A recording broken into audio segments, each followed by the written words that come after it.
Merci beaucoup. Alors, merci. Pas encore, pas encore. Si. Test, test.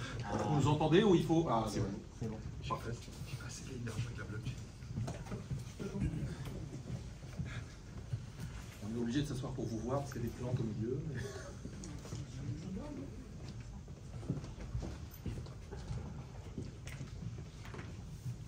Il y a des classes devant aussi. Comme ça, s'il y a des retardateurs, ils peuvent se mettre. Bon, les retardateurs seront punis pour que ça soit bon. C'est ça. Vous m'entendez là, si tu utilises le micro? Oui. Ça marche? Très bien, très bien.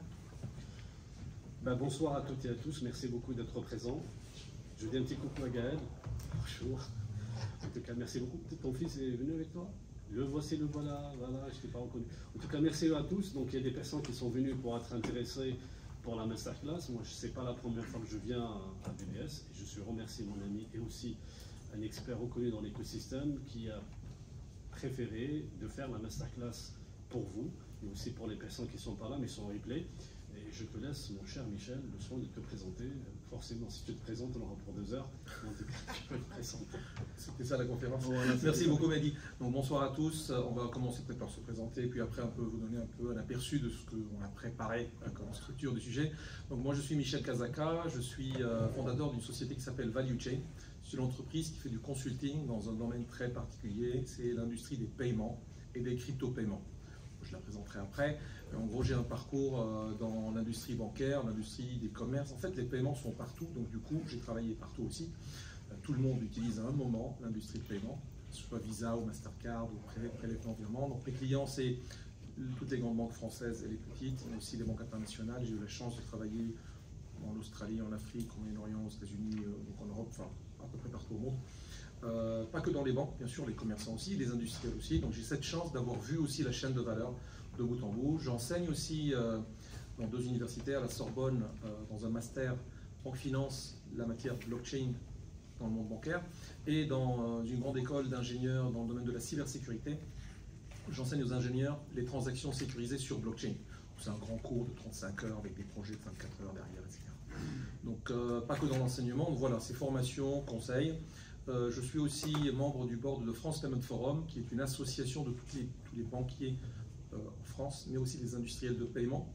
Je collabore par exemple avec eux sur des projets liés à l'euro numérique, entre autres, que vous allez entendre parler bientôt.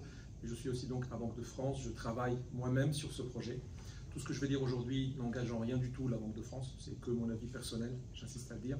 Et tout ce qu'on touche au domaine qui touche à l'investissement, ce n'est que mon avis personnel. Voilà, merci. Merci beaucoup, Michel. En tout cas, je te remercie de m'avoir intégré ton groupe de travail de crypto. France Finance Payment, en tout cas, j'apprécie beaucoup. France Payment Forum, et merci pour ta contribution. Oui. Merci beaucoup de m'avoir invité. Mehdi Labani, donc moi je suis aussi un intervenant dans l'écosystème Web3, mais essentiellement dans l'innovation. J'essaie d'aider les entrepreneurs et les entreprises à comprendre le marché et essayer d'utiliser des opportunités par laquelle cette masterclass, elle est vraiment cousue sur mesure. Essayons de faire un tac au tac ensemble pour cette masterclass. J'essaie plus ou moins d'avoir des formations. J'interviens aussi à quelques masters pour donner des interventions, aussi bien dans les fintech, mais aussi bien dans l'intelligence artificielle, parce qu'on oublie que la base des data scientists, c'est des mathématiques. Je suis passionné de maths, mais je n'ai jamais voulu écrire sur les toits, mais en tout cas, je participe à des cours de mathématiques descriptives et aussi des statistiques pour les data scientists. Je suis intéressé d'approfondir le sujet par un postdoc avec Pont-et-Chaussée, et j'aimerais, en plus de mon activité de conseil, et je suis vraiment ravi dans l'écosystème d'avoir la rencontre de professionnels de grande qualité et surtout d'éthique, comme Michel, et je suis ravi de collaborer et aussi de partager cette masterclass avec toi. Merci Mehdi. Peut-être un petit aperçu du fil conducteur, parce qu'on n'a pas prévu des slides, on a prévu d'échanger avec vous en mode conférence. Donc comme le sujet, vous l'avez vu, c'est lié entre Web3 d'un côté, l'IA de l'autre. Moi je dis toujours, Mehdi me connaît, Web3 à la puissance de l'IA. J'aime bien ce truc-là. Parce que ce n'est pas une somme des deux, c'est vraiment un exponentiel, c'est même pas un produit. J'espère que vous allez être convaincus à la fin. Donc en gros, ce qu'on a prévu, c'est peut-être parler au début de l'histoire, la blockchain, histoire dans le sens historique et histoire storytelling, de comment ils sont nés, leur contexte, Web3 d'un côté, l'IA de l'autre, comment ils ont évolué, comment on en est arrivé jusque-là aujourd'hui. Quelques anecdotes. Voilà. Et deuxième partie, donc voilà, première partie, l'histoire de ces deux mondes. Deuxième partie, c'est l'analyse comparative des synergies entre les deux, positives et négatives. Qu'est-ce qu'elle apporte l'IA voilà. Web 3 et qu'est-ce qu'elle apporte Web 3 à l'IA? Leur profondeur de champ, ce quoi leur limite aussi. Il ne faut pas croire que l'IA est illimitée, ni le Web 3. Et donc ça c'est la deuxième partie, l'analyse un peu synergique et comparative des deux. La troisième, c'est des cas d'usage. Des cas d'usage que nous mettons en place chez nos clients et des cas d'usage potentiels. Parce que si vous faites les formations de BBS ou d'autres, à un moment, vous serez amené à implémenter ces cas d'usage de demain. Donc il y a les cas d'usage actuellement possibles, en train d'être faits, et il y a les cas d'usage potentiels. J'espère que ça, les deux vont vous intéresser. Et peut-être terminer sur... C'est très intéressant, ouais. les cas d'usage futurs, d'avoir des sujets de projet, parce que parfois, lorsque j'auditionne les projets de certains apprenants, on a des sujets un petit peu limités, alors que des sujets beaucoup plus larges, mais il faut être au courant du cas d'usage qu'on pourra vous donner un peu de teaser tout à l'heure. Oui, le but des cas d'usage, c'est vraiment d'orienter là où ça fait sens. Parce qu'on n'aime pas, tout à l'heure, on parlait tout à l'heure, il n'y a pas de buzzword aujourd'hui. En tout cas, on n'a pas prévu d'utiliser des buzzwords avec vous. C'est des cas d'usage étudiés, où c'est utile, où c'est rentable, où ça fait un apport efficient. Et peut-être terminer après sur comment travailler sur l'investissement, sur vous-même ou sur le financement, sur la valeur. C'est comment on investit sur soi-même, comment on investit dans des projets. Voilà. Le meilleur investissement sur soi-même, c'est se former. Déjà, on commence par se former, c'est le meilleur investissement sur soi-même. Et parfois même, comment on peut investir sur une entreprise qu'on peut créer ou pour une entreprise qui est déjà créée. Quels sont les outils qui vous permettent de le faire et comment et pourquoi l'IA Web 3 dans un projet pourrait être un synonyme d'efficience lorsqu'on est investisseur. J'espère que ça vous convient comme petit programme. N'hésitez pas à le changer. Très bien, il valide. On peut commencer par l'histoire, l'IA ou Web 3. Je sais pas, je peux peut-être commencer par le Web 3. On va parler tous les deux des deux. Ok, très bien. J'oublie aussi de dire que Michel, la première fois que je t'ai rencontré, c'est dans des événements de paiement. Ça remonte à longtemps. Donc c'est là où je l'ai rencontré pour la première fois, parce que n'oublions pas que lorsqu'on lit le white paper de Bitcoin, c'est un moyen de paiement peer-to-peer. Avant qu'il soit décrit comme une monnaie, c'était décrit comme un moyen de paiement. Oui. Et j'aime beaucoup Michel parce qu'il insiste toujours sur le moyen de paiement, sur les datas des banques qui sont essentielles. Oui, c'est important de rappeler parce que tous ceux qui ont entendu parler de Bitcoin, ils en ont entendu parce que sa valeur a augmenté de quelques cents à 300 €, puis c'est trop tard, je ne l'ai pas acheté. Donc comme un moyen spéculatif. Mais il faut parler donc de l'histoire.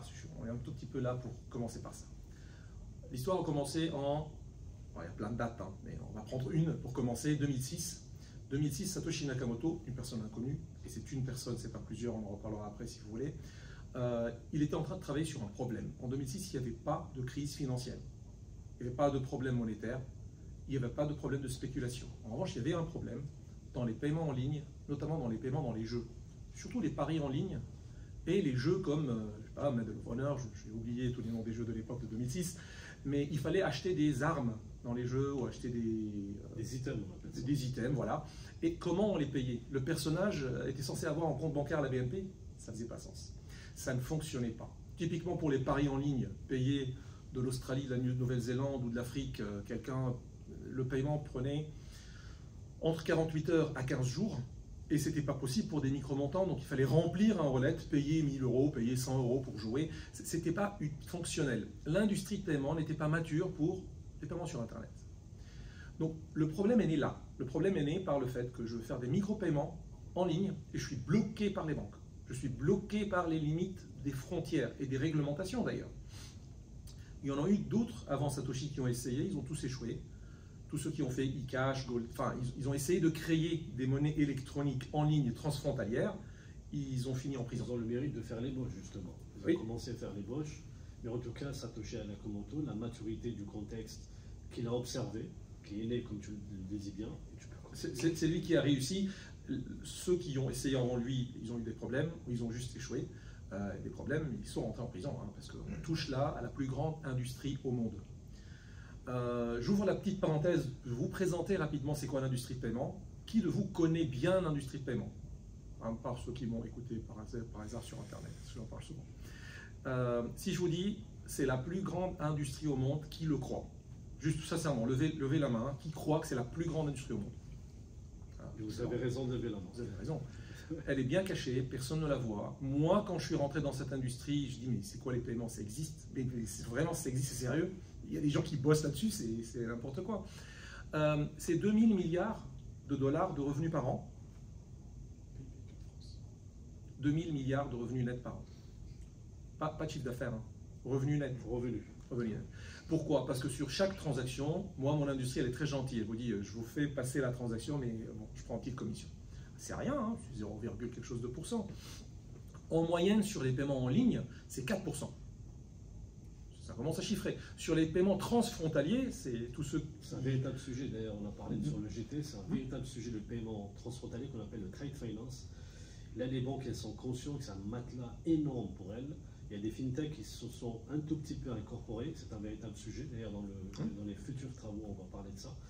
Et finalement, les banques ne sont pas toujours d'accord que les gens tierces vont s'attaquer au trade finance. Et la remittance aussi. Tous ceux qui envoient de l'argent à leurs parents ou vice-versa dans les pays étrangers, moi je suis d'origine immigrée, on l'envoie tous, on sait ce que c'est. Je suis d'origine libanaise, donc pour autant on va expliquer que je connais tous les problèmes de l'écosystème libanais. Les banques qui font faillite, l'argent des milliardaires qui vendent des tomates à la rue, la monnaie qui est avec leur Ferrari, hein. Le coffre de la Ferrari ouverte avec des tomates. Voilà. Il est milliardaire, mais juste il n'a pas l'accès à son argent. Bon, donc je ferme cette petite parenthèse pour vous dire que l'industrie de paiement, c'est la plus grande industrie au monde. Elle avait un problème, elle coûtait très cher et elle est très lente. 20 jours, 40 jours pour faire la transaction. Donc Satoshi voulait régler ce problème. Il a dit, sa première phrase, j'ai réussi à vous offrir un moyen de paiement de pair à pair sans tiers de confiance. Qu'est-ce qu'il a dit? J'ai créé quoi? Un moyen de paiement. Il n'a pas dit j'ai fait une monnaie. Il n'a pas dit je veux tuer les banques centrales. Il n'a pas dit l'économie, c'est, pardon, elle est en échec. C'était pas un économiste. J'ai lu tout ce qu'il a écrit. Moi, je suis cryptographe. Donc, j'ai lu tout ce qu'il a écrit en 2010. Son papier date de 2009. J'avais la chance, j'étais en Australie à l'époque. Et on créait un système de paiement national pour la souveraineté nationale des paiements australiens face à Visa et Mastercard.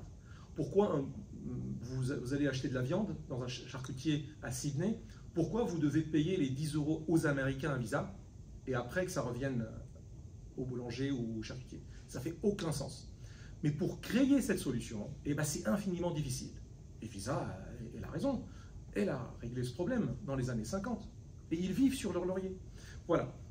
Donc ça, c'est la genèse de Bitcoin. Je te laisse la main pour continuer un peu. Justement, donc lorsque finalement le mouvement cyberpunk qu'on peut rajouter, ils se sont engouffrés en disant nous, on n'aime pas l'hégémonie de la banque centrale, on aimerait bien résoudre le problème qui s'est rajouté par la suite, qui, tu le dis bien, ce n'est pas forcément à cause de la confiance financière qui a fait que Nakamoto fait son système, mais c'est tombé au pile poil en disant ça suffit, il faut avoir un autre modèle. D'ailleurs, en 2008, il n'y a pas beaucoup de personnes qui ont cru à cette solution. N'oublions pas que la blockchain a été créée avec des modèles anciens, mais avec une réflexion neuve, parce qu'il y a l'eurodatage qui était avant, il y avait tout ce qui concerne l'algorithme. Adam Back avec le hashcash, c'est des choses technologiques de cryptographie. C'est pas né par quelqu'un qui voulait vendre de la drogue. C'était un ingénieur réseau et un cryptographe et un chercheur qui collaboraient sur des forums de cryptographes, de scientifiques, pour dire il y a moyen avec les maths d'industrialiser toute l'industrie.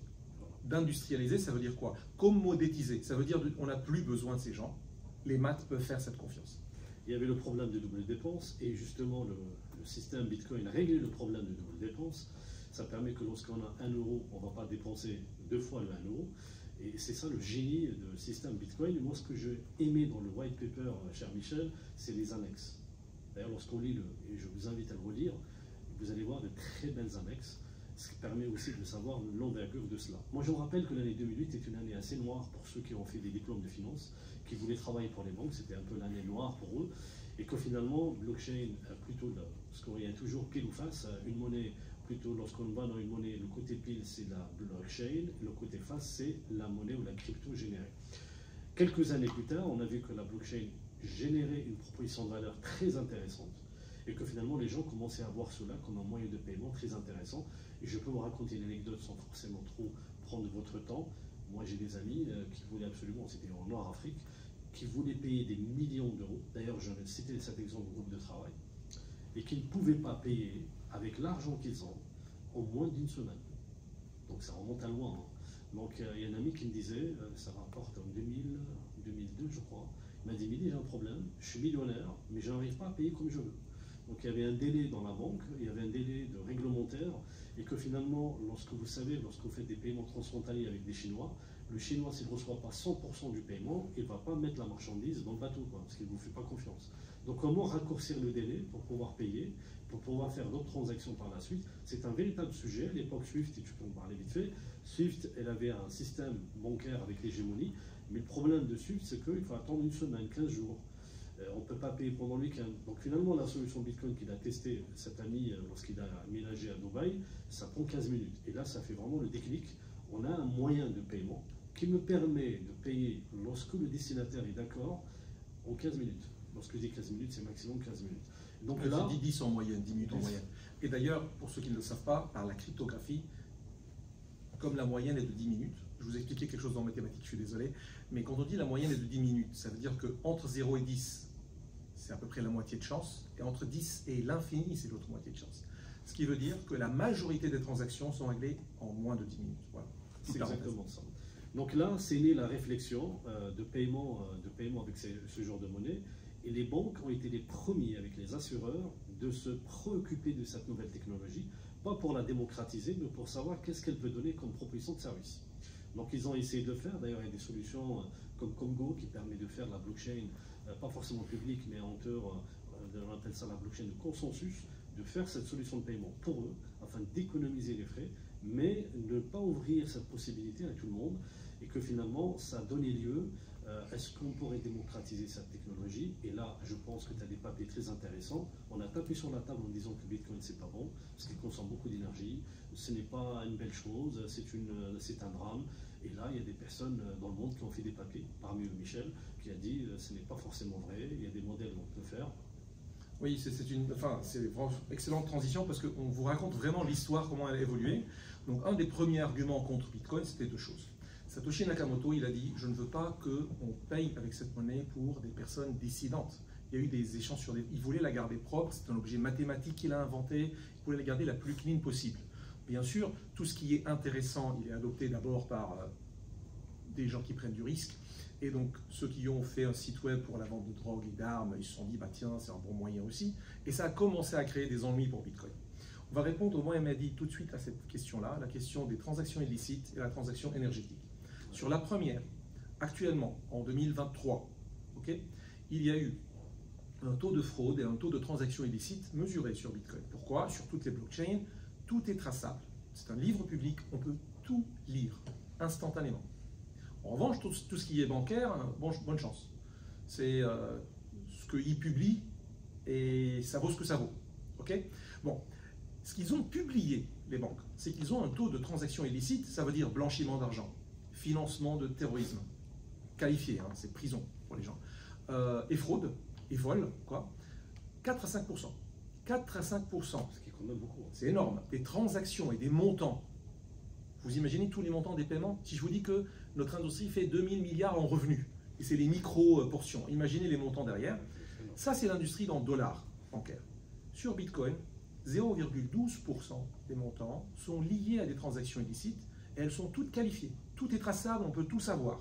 Ça veut dire que le terroriste, s'il veut utiliser la blockchain, il est un peu... Il est mort, il est con. Il est imbécile, enfin, pardon, citer ça. Donc ça, c'est sur la question, elle est pliée, je pense, la question illicite, sale, l'image sale. Il reste l'énergie. Voilà. Il reste la question énergétique. Effectivement, Bitcoin, pour qu'il soit sécurisé, comme vous savez, il n'a pas un tiers de confiance. Il n'y a pas un notaire qui dit Mehdi a déjà dépensé ses 100 ou ses 1000 dollars, ben, il n'a plus rien, il ne peut pas les dépenser deux fois. C'est quoi le rôle de ce tiers de confiance? Il fait ce travail notarial. Il avait 100, il a maintenant 0. C'est ça. Si vous faites un virement à quelqu'un de 100 €, la banque, elle va certifier que vous avez fait un virement de 100 €. Et donc, elle, si vous lui dites, je vous appelle, j'ai fait le virement de 100 €, elle vous dit, ok, je les ai reçus. Donc, quelque part, la banque, elle permet de vérifier, d'authentifier que vous avez effectivement fait cette opération. Et c'est un rôle essentiel, on ne dit pas le contraire. En revanche, on n'a plus besoin de ce rôle grâce à quelque chose qui s'appelle la preuve de travail. La preuve de travail, c'est une question de mettre un coût énergétique pour la fraude. Si quelqu'un veut dépenser ses euros deux fois, ça lui coûtera plus cher. Il vaut mieux qu'il ne les dépense pas deux fois. En fait, tout le but du papier de Satoshi Nakamoto, un pur papier mathématique, il ne démontre qu'une seule chose. Vous allez voir que cette personne, c'est pas quelqu'un...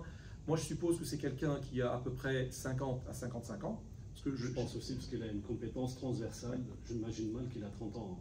Ce n'est pas un petit jeune dans le sens où c'est quelqu'un qui a beaucoup d'expérience dans beaucoup de domaines pour faire ça. il n'a fait qu'une seule preuve. Il était très propre dans son papier. Il a dit, je veux juste prouver que le voleur, il gagne plus d'argent s'il devient policier. C'est fini. C'est quelques pages. Hein. Et pourquoi il fait ça? C'est parce qu'il y a une énergie. Il y a un coût. Tous les banquiers, tous les gouverneurs, moi je travaille à la Banque centrale, donc je sais ce qu'on dit. Il n'y a pas de valeur intrinsèque, c'est du vent, c'est une valeur virtuelle. Ça vaut rien, voilà, parce que c'est de l'électronique. Ah oui, mais l'euro c'est de l'électronique, sauf qu'il y a l'armée derrière. Donc oui, il y a quelque chose derrière. Il y a la police derrière, si vous faites de la fraude avec l'euro. Et bien sur Bitcoin, il n'y a pas la police, il n'y a pas l'armée, mais il y a l'énergie. Vous ne pouvez rien faire sans consommation énergétique. Donc vous voulez frauder, oui, vous pouvez frauder, c'est facile. Ça coûte infiniment cher en énergie. Vaut mieux lutter contre la fraude. Vous êtes rewardé, vous êtes compensé si vous luttez contre la fraude. Voilà, c'est ça un peu la question énergétique. Donc l'énergie, c'est pas pour consommer, c'est pas consommer pour consommer. C'est essentiel pour la sécurité. Je vous donne un chiffre. Actuellement, la quantité d'énergie, la capacité de calcul du réseau Bitcoin, vous savez combien elle est forte si on la compare par rapport à Apple, par exemple, à Google? Vous pensez qu'elle est moins forte, plus forte que Google? Très intéressant. Moins forte. Moins forte? Elle est moins forte. Ok. Alors vous prenez tous les data centers de Google, ils sont géants, de Google. Hein. Ouais. Tous les data centers d'Apple, ils sont encore plus forts. Vous prenez ceux de Facebook, de Microsoft, de la NSA, et tous les super ordinateurs du monde. Consomme beaucoup plus. Je vais même vous étonner. Tous les PC, tous les serveurs de la planète Terre qui ne travaillent pas sur Bitcoin, ils ont une capacité de calcul. Elle ne vaut pas 1% de la capacité de calcul de Bitcoin. Donc, si quelqu'un veut faire une attaque par le réseau, par la puissance de calcul, il a zéro chance face à Bitcoin. Jusqu'aujourd'hui, zéro fraude sur Bitcoin. Il y a des fraudes. S'il me met le pistolet dans la tête, il va voler ma clé, il va prendre mon argent Bitcoin. C'est tout. Mais il n'y a aucune fraude possible sur le réseau grâce à la défense par l'énergie. Donc l'énergie, il ne faut pas vraiment se voiler la face et dire « Ah, c'est méchant et que ça consomme de l'énergie ». Maintenant, sans forcément oublier que l'énergie qu'on génère, certains mineurs qui permettent de développer, il permet de dire que l'énergie qu'on est en train d'utiliser, c'est une énergie perdue, et ça permet justement dans certains pays africains de leur dire j'achète cette énergie que vous allez perdre à un prix, et ça permet justement de faire un revenu supplémentaire que vous n'avez pas optimisé. Parce que n'oublions pas que lorsqu'on développe, lorsqu'on produit de l'énergie, 100% n'est pas captée, et que finalement il y a une grande partie de l'énergie qui est perdue. Oui, tout à fait, elle est juste dissipée dans le réseau. Alors, c'est un point très important, parce que si on parle de la question écologique, moi j'ai publié un papier scientifique là-dessus, parce que j'ai attendu entre 2010 et 2014, j'entendais plein de gens qui disaient « ça consomme trop, ça consomme trop ». C'est volontaire, Michel. Bien sûr, c'est une attaque légitime. En revanche, je me disais, mais moi je travaille dans l'industrie de paiement, et Bitcoin, il fait la même chose. Il a la même proposition de valeur, ou la même promesse, même s'il ne la tient pas, selon vous peut-être. Est-ce que les banques, on sait, ils consomment combien? Non. Ils ne le disent pas, ils ne veulent pas le dire. On ne sait pas. Et donc je me suis dit, sûrement quelqu'un va faire ce travail. J'ai attendu entre 2010 et 2014, personne ne l'a fait. J'ai dit, bon, je ne sais pas si c'est moi qui dois le faire alors. Et c'est comme ça que ça a commencé. Donc en 2014 et 2022, j'ai commencé à accumuler les données dans toute l'industrie bancaire, partout au monde, elle consomme combien. Visa consomme combien, Mastercard combien, Amex combien, Swift combien. Toutes les grandes banques au monde. J'ai pris des banques en Australie, en France, aux États-Unis. J'ai pris des banques en Afrique, avec combien de guichets automatiques bancaires ils ont, combien de serveurs ils ont, combien de... les bâtiments, quand même, ça consomme, parce qu'on ne peut pas faire la banque sans certains bâtiments. Et donc, j'ai calculé méticuleusement, ça a pris plusieurs années, et le résultat de cette étude, c'est le suivant. L'industrie bancaire emploie 55 millions d'employés, je ne parle pas des consultants, moi je suis consultant, je suis externe. Il y en a beaucoup. Emplois directs. Direct. Ils consomment 1000 TWh par an pour faire ce qu'ils font, ce qui est très bien. Hein. On vit quelque part, l'économie vit parce qu'il y a des banques. 1000 TWh, Bitcoin consomme 80. 12 fois moins. Maintenant, vous allez me dire que ça vaut rien. Ton papier, il a gêné, forcément. Ouais, en fait, là, ça ne suffit pas de donner cette comparatif, parce que Bitcoin ne fait pas tout ce que les banques font. Les banques sont capables de faire 1 milliard de transactions par an. Bitcoin ne les fait pas. Donc, c'est pour dire, est-ce qu'on peut comparer maintenant à part égale une transaction? Bitcoin, une transaction, et une transaction bancaire. Eh bien, c'est équivalent. Donc, on consomme moins, il est plus efficient. Maintenant, si on prend Bitcoin Lightning, on ne va pas trop l'expliquer ici, c'est une deuxième couche de Bitcoin. Bitcoin, plus rapide dans les transactions. il est 100 000 fois plus efficient énergétiquement que toute l'industrie bancaire. D'ailleurs, que tu es dans la c'est banque, plié comme sujet normal. je ne sais pas pourquoi les banques ne veulent pas justement l'adopter, parce qu'il est beaucoup plus intéressant, beaucoup plus efficace que l'instant payment en Angleterre et le paiement instantané que nous avons ici. Mais en tout cas, ils ont vu que lorsqu'ils vont taper sur Bitcoin, ils ne tapent jamais sur Lightning, ils tapent toujours sur Bitcoin parce qu'ils disent toujours l'argument énergétique, c'est pas très intéressant, ça consomme de l'énergie, alors que l'élément de Lightning, il est beaucoup plus efficient pour le paiement instantané. D'ailleurs, Bitcoin a provoqué l'arrivée des paiements instantanés. Je pense qu'on utilise à peu près tous aujourd'hui les paiements instantanés. Moi, je les ai mis en place en Australie puis en France. Pourquoi on a les paiements instantanés? Ça coûte très très cher aux banques de vous proposer ce service. Très très très très cher. C'est parce qu'ils étaient obligés de faire face à la concurrence Bitcoin, paiement instantané international. Et voilà. Ils ont élevé le plafond au fil des années. Ouais, 100 000, ça va bientôt devenir 100 000. Voilà, parce que la limite de paiement instantané, moi je me rappelle avec les commissions de banqueurs et de la FTE, il y avait des débats âpres à l'intérieur, est-ce qu'on le passe à 5 000, à 10 000? Après, est-ce qu'on le passe de 10 000 à 20 000? Et là, on est en train de... Et là, il va devenir obligatoire parce que maintenant, il était optionnel. Les banques avaient le choix de proposer ou pas, ça va devenir obligatoire. Pour terminer, peut-être sur Web3 et parler de l'IA, voilà. En 2015, il y a eu l'arrivée d'une généralisation de Bitcoin. Bitcoin était une solution pour un problème, c'est la monnaie et les paiements. Beaucoup ont essayé de dire, bah, tiens, c'est fort comme disruption, on veut faire autre chose avec. Satoshi a écrit pour dire, copiez-moi, mais n'utilisez pas Bitcoin pour. C'est pour ça que Vitalik Buterin, en 2015, il a inventé Ethereum. Ethereum qui est une généralisation de la blockchain pour d'autres cas d'usage. Et vous connaissez un tout petit peu la suite de l'histoire, mais on va pas gâcher la suite. Vaut mieux qu'on parle maintenant peut-être de l'histoire de l'IA. Donc, l'intelligence artificielle, en attendant, elle a existé avant, bien sûr, parce que n'oublions pas que dans l'intelligence artificielle, il y a plusieurs choses. Il y a l'apprentissage machine, ce qu'on appelle machine learning. Il y a l'apprentissage automatisé, deep learning. On a aussi tout ce qui concerne l'apprentissage du langage. Et par l'apprentissage du langage, on a une sous-catégorie qui est maintenant utilisée par LLM, par laquelle ChatGPT est une petite sous-catégorie de cette troisième partie, et aussi la reconnaissance de l'image et de la vidéo. Donc, quelque part, l'intelligence artificielle, elle est utilisée pour essayer de copier les décisions humaines, pour prendre des décisions, pour automatiser des actions. Et on dit toujours, par les gens qui ont écrit des papiers sur l'intelligence artificielle, on dit que l'intelligence artificielle elle est beaucoup plus stupide qu'un garçon de 4 ans, parce qu'on peut lui montrer un chat, 5 chats. Un enfant, il comprend le chat c'est quoi, mais lorsqu'on veut automatiser, on a besoin de montrer plusieurs images de chats, afin que l'ordinateur peut comprendre c'est un chat et c'est pas un autre animal. Donc une fois qu'on a eu dans l'automatisation industrielle, lorsqu'on a eu des process et des algorithmes qui sont en train de se progresser, on a eu quand même, pour ne pas faire tout l'historique, moi j'ai des personnes que je connais qui travaillent dans l'intelligence industrielle, le robotique, et on a des personnes qui travaillent en coulisses sur la partie de LLM, comment on pourrait apprendre le langage. Et il fallait que le Big Bang de 2022, de ChatGPT qui arrive, auquel tout le monde s'est réveillé en disant tiens, il y a l'intelligence artificielle, ça permet de faire plein de choses, alors qu'il y avait plein d'entreprises qui travaillaient là-dessus. Et ça permet justement d'ouvrir l'horizon de ce qu'elle peut apporter. On va en parler tout à l'heure. Qu'est-ce que Web3 amène à l'intelligence artificielle et qu'est-ce que l'intelligence artificielle peut amener à Web3. Moi, j'aimerais bien avoir votre avis sur quelle histoire est plus belle. Parce qu'on a raconté l'histoire du Web3. Écoutez à la rigueur une autre version de l'histoire de l'IA. Il y a plein d'anecdotes croustillantes. La vérité, elle est marquante. Pourquoi l'IA est née? Est-ce que vous connaissez, qui peut me dire qu'est-ce qui a déclenché l'invention de l'IA dans l'humanité? Enigma. J'ai pas entendu. Enigma. Enigma, d'accord. Donc c'est guerre, c'est contexte de guerre. Non, non. Oui. La psychologie. Il y a un volet psychologique, mais quelque chose de pour beaucoup parler plus avec un concret. humain. C'est pas pour étudier. Médical. Ça se rapproche. C'est pour un jeu. Bravo, bravo. Ça se rapproche. C'est elle la gagnante. En Votre prénom? Nathalie. Nathalie est la vraie gagnante. Je veux dire pourquoi. Il y a beaucoup de psychologie dans les jeux.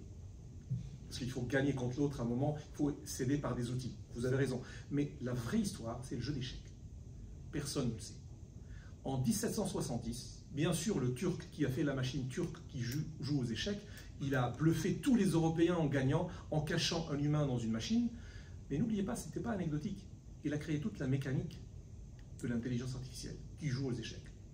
Effectivement, il y avait quelqu'un qui actionnait, mais il y avait une vraie machine mécanique. Il manquait l'intelligence à la mécanique. Mais il a commencé par la mécanique.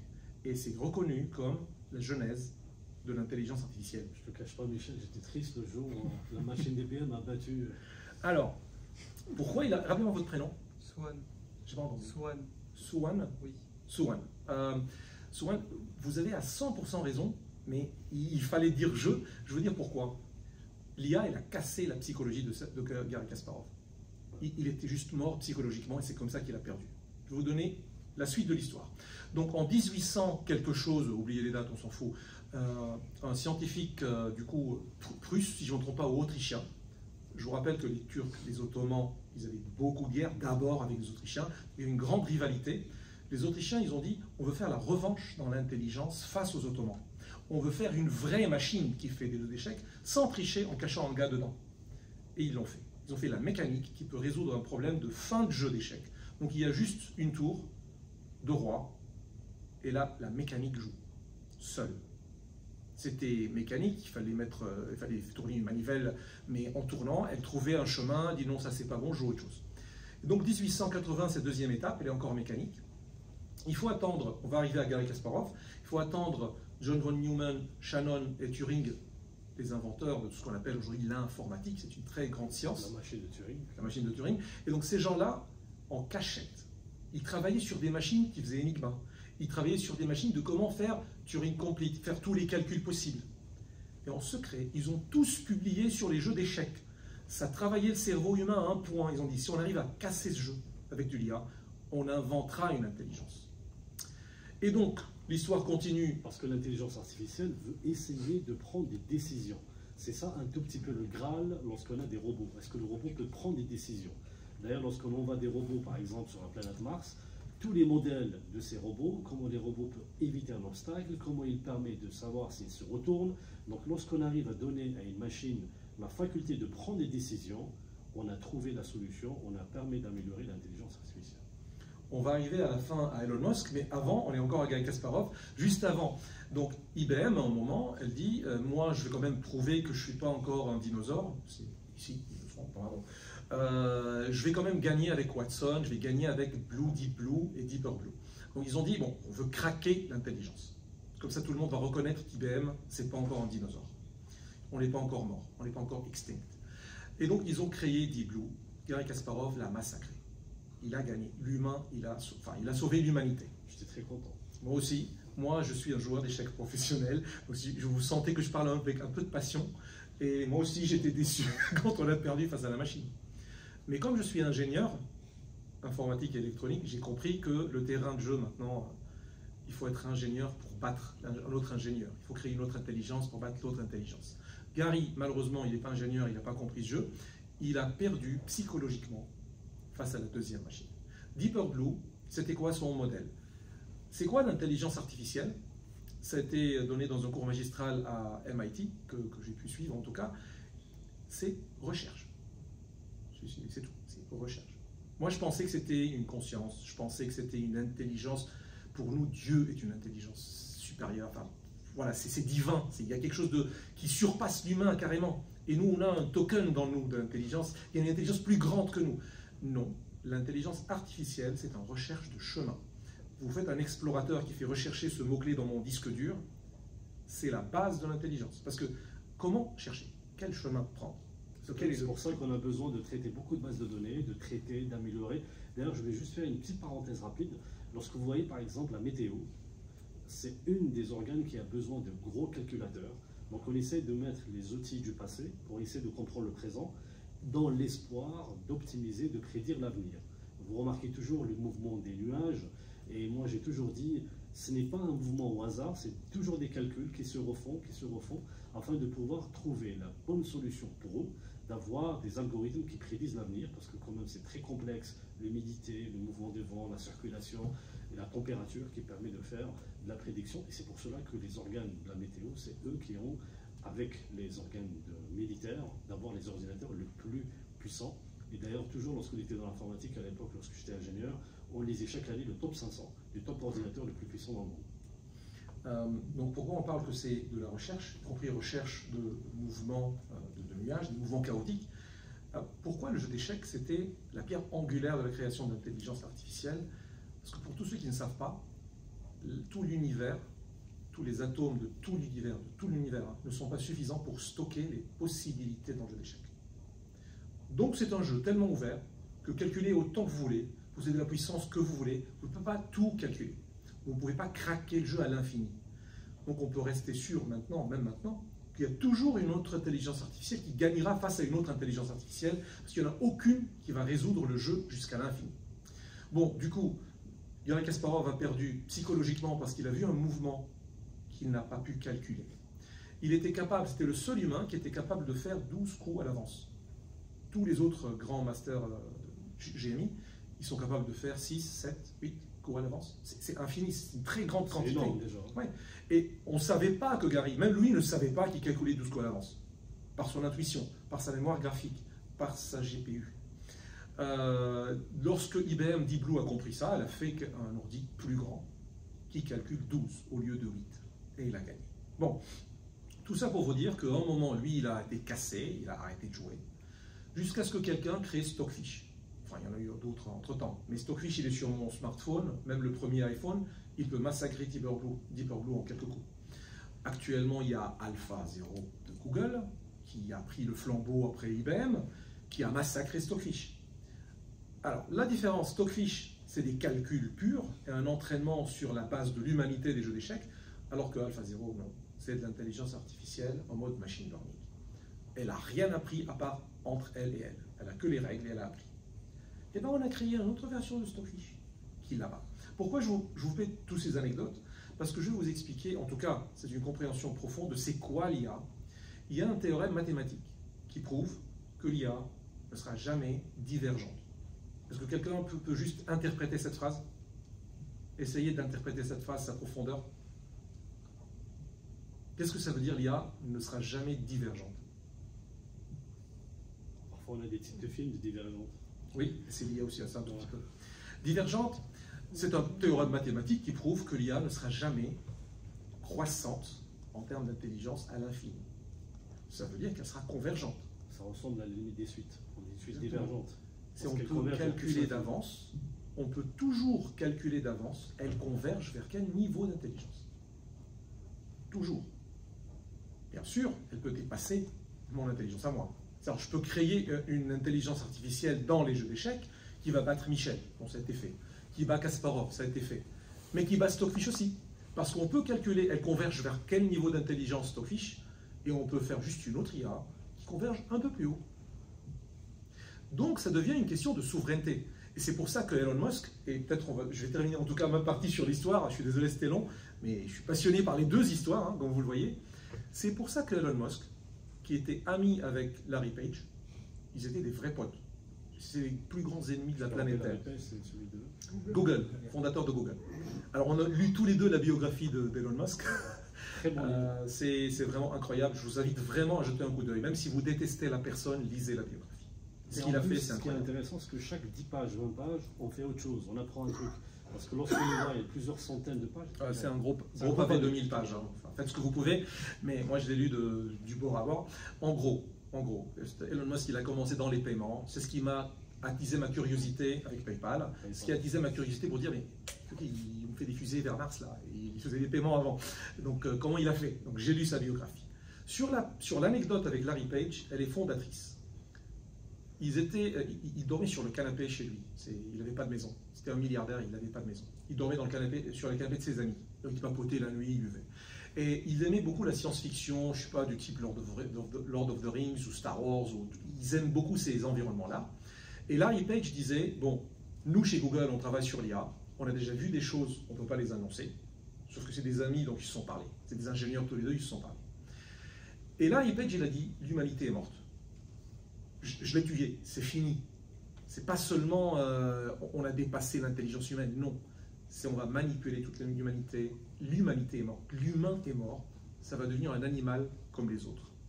Et là, notre super-héros blanc, chevalier blanc, Elon Musk, qui adorait les personnages bons dans les histoires, il n'aimait pas le Darth Vader et le côté obscur. Il n'aimait pas du tout le côté obscur. Il s'est dit, moi, je vais ramener l'humanité à Mars, au cas où ça ça se passe très mal sur Terre avec des bombes nucléaires et tout, au moins il y aura un échappatoire pour l'humanité, la civilisation humaine.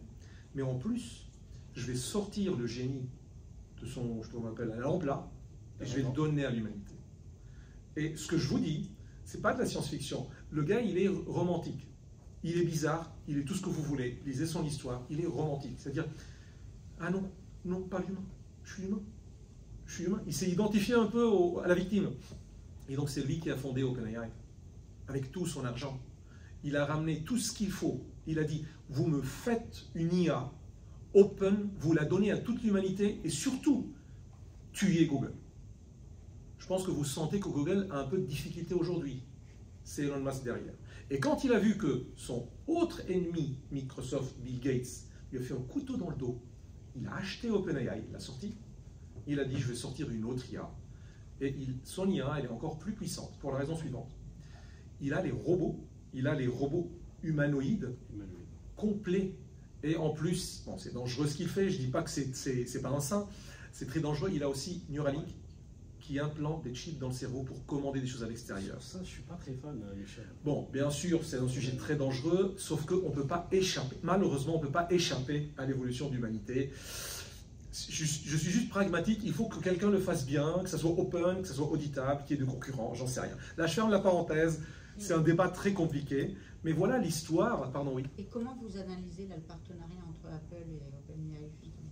C'est un mauvais partenariat dans le sens de l'humanité open, mais en revanche, c'est un très bon partenariat business. Excellent partenariat business. Simplement, Elon Musk, il ne voulait pas du tout qu'il y ait un business model. Il a dit, je fonde tout, je paye tout. Je veux que ça reste open pour l'humanité, open source, continuer à le développer. C'est tout. Je veux augmenter l'humain. Et là, on va parler des cas d'usage des synergies. Merci pour la transition. Justement, lorsqu'on a parlé des fondements philosophiques de l'IA et aussi du Web3, entre-temps, les entreprises essayent plus ou moins de conquérir des parts de marché, de faire fonctionner leur entreprise. Et la proposition de valeur qui m'a vraiment impressionné avec le Web3, c'est qu'on aura une identité décentralisée. C'était ça le vœu, qu'on sera propriétaire de nos données. Malheureusement, lorsqu'on se lève le matin, ce n'est pas forcément la demande de tout le monde. Je ne pense pas que vous vous levez le matin en me disant « est-ce que je suis propriétaire de mes données ?» En tout cas, c'était ça l'objectif du Web3. En même temps, il y avait des moyens de paiement, il y a des personnes qui ont cru qu'un moyen de paiement révolutionnaire. Et moi, je dis, ce que contrôle Michel, c'est que les banques veillent au grain, ils veillent à leur pouvoir, et que finalement, le pouvoir des banques dépasse le pouvoir des États. C'est pour cela que lorsque la banque dépasse même les banques centrales, lorsque M. Obama, M. Sarkozy, dans le G7, ils ont dit c'est fini, on ne va plus trader avec les banques de dépôt, on ne va plus autoriser aux banques de pouvoir le faire, on a remarqué que le système financier, pour ne pas le nommer, ils ont dit c'est nous qui décidons, c'est pas vous, et on sait très bien que jusqu'à maintenant, ils n'ont pas réussi, ces présidents puissants, de pouvoir retourner cette application. Ce que j'aimerais bien dire maintenant, c'est que lorsqu'on suit l'avènement des entreprises depuis 1990, l'année 2000, auquel on a eu l'avènement du Web 2 et maintenant, qu'est-ce qu'elle cherche une entreprise? Elle cherche à conquérir des parts de marché, elle cherche à maximiser ses profits et elle cherche un avantage concurrentiel. N'oublions pas que la stratégie dans la définition, c'est l'optimisation des ressources. Donc une fois que OpenAI a dégainé avec ChatGPT, là on était devenu obligé de nous équiper de ces outils, sinon on devient moins efficace pour la rédaction de mails, moins efficace pour automatiser des tâches, moins efficace pour auditionner des parts de marché, parce que lorsqu'on veut absolument gagner à l'implémentation d'une entreprise dans une zone géographique, il nous faut des données, des datas de ce pays-là et pouvoir les traiter. Il faut rencontrer et recruter des personnes, alors que peut-être les données qu'on pourrait avoir avec l'IA, ça nous permet de optimiser le temps et réduire la capacité d'analyse. Et d'ailleurs, la plupart des businessmen et des CEO, ils disent « moi, je ne veux pas être un expert de l'IA, mais j'aimerais bien que vous m'enseigniez des choses qui permettent à moi, mon board et mes équipes d'être plus efficaces. Et nous allons avoir une utilisation plus fluide de notre structure et nous allons une longueur d'avance à nos concurrents. » C'est comme si, par exemple, dans les Jeux Olympiques, tout le monde se dope. Celui qui ne se dope pas, ben forcément, il est pénalisé. Sauf que le dopage est interdit, c'est pour ça que ceux qui se dopent, ils sont attrapés, ils sont exclus. Alors que là, lorsqu'on va se doper sur l'IA, c'est autorisé. Mais simplement, il faut éviter, et là je vais en parler vers la fin, éviter le plagiat, éviter de transgresser la propriété intellectuelle, parce que c'est ça où l'IA de LLM le fait sans aucune Et la gêne. protection des données sensibles, personnelles aussi. Voilà, donc lorsque vous entendez que dans les journaux financiers, Le Monde, Financial Times et autres font des partenariats avec OpenAI, ce n'est pas des partenariats technologiques, c'est des partenariats de non-agression. C'est-à-dire, tu ne prends pas mes données sont payées et s'il vous plaît, arrête de piquer mes données. C'était ça les transactions. Donc on a besoin justement de donner des business models à des entreprises, de gagner en performance. Ça, c'est pour les personnes qui utilisent l'IA pure. Et en même temps, il y a des startups qui sont basées avec le Web3, qui sont en train d'avancer. Et d'ailleurs, le PDG de NVIDIA qui a dit on n'a plus besoin de développeurs, l'IA va remplacer les développeurs, et finalement, il y a des pour et des contre. Enfin, pas à 100%. En tout cas, moi, je suis d'accord avec toi. Donc, il y a des personnes qui ont dit avec l'IA, on peut être plus efficace dans le développement, plus efficace pour auditer les smart contracts, plus efficace pour analyser le code. Et donc, ChatGPT, il est nul en développement. Il peut aider, mais il est nul en développement. ça permet de gagner un peu de temps. Oui. Ça permet de gagner un peu de temps. Aider un développeur. Mais Ça peut aider un développeur, mais il ne faut pas baser tous les outils du Web3 là-dessus. Donc, qu'est-ce que l'IA pourra apporter au Web3? Elle permet de leur donner des outils pour analyser le code. Parce que n'oublions pas que lorsqu'on fait un projet Web3, moi j'ai des amis, ils ont perdu 500 000 euros. Ça date de quelques mois. Hein. Ils étaient pressés de sortir un protocole sur la blockchain. Ils étaient tellement pressés qu'ils n'ont pas audité vraiment leur smart contract. Ils ont pris un dev qu'ils n'ont jamais rencontré. Ils ont pris un dev romain, ils ne l'ont jamais rencontré.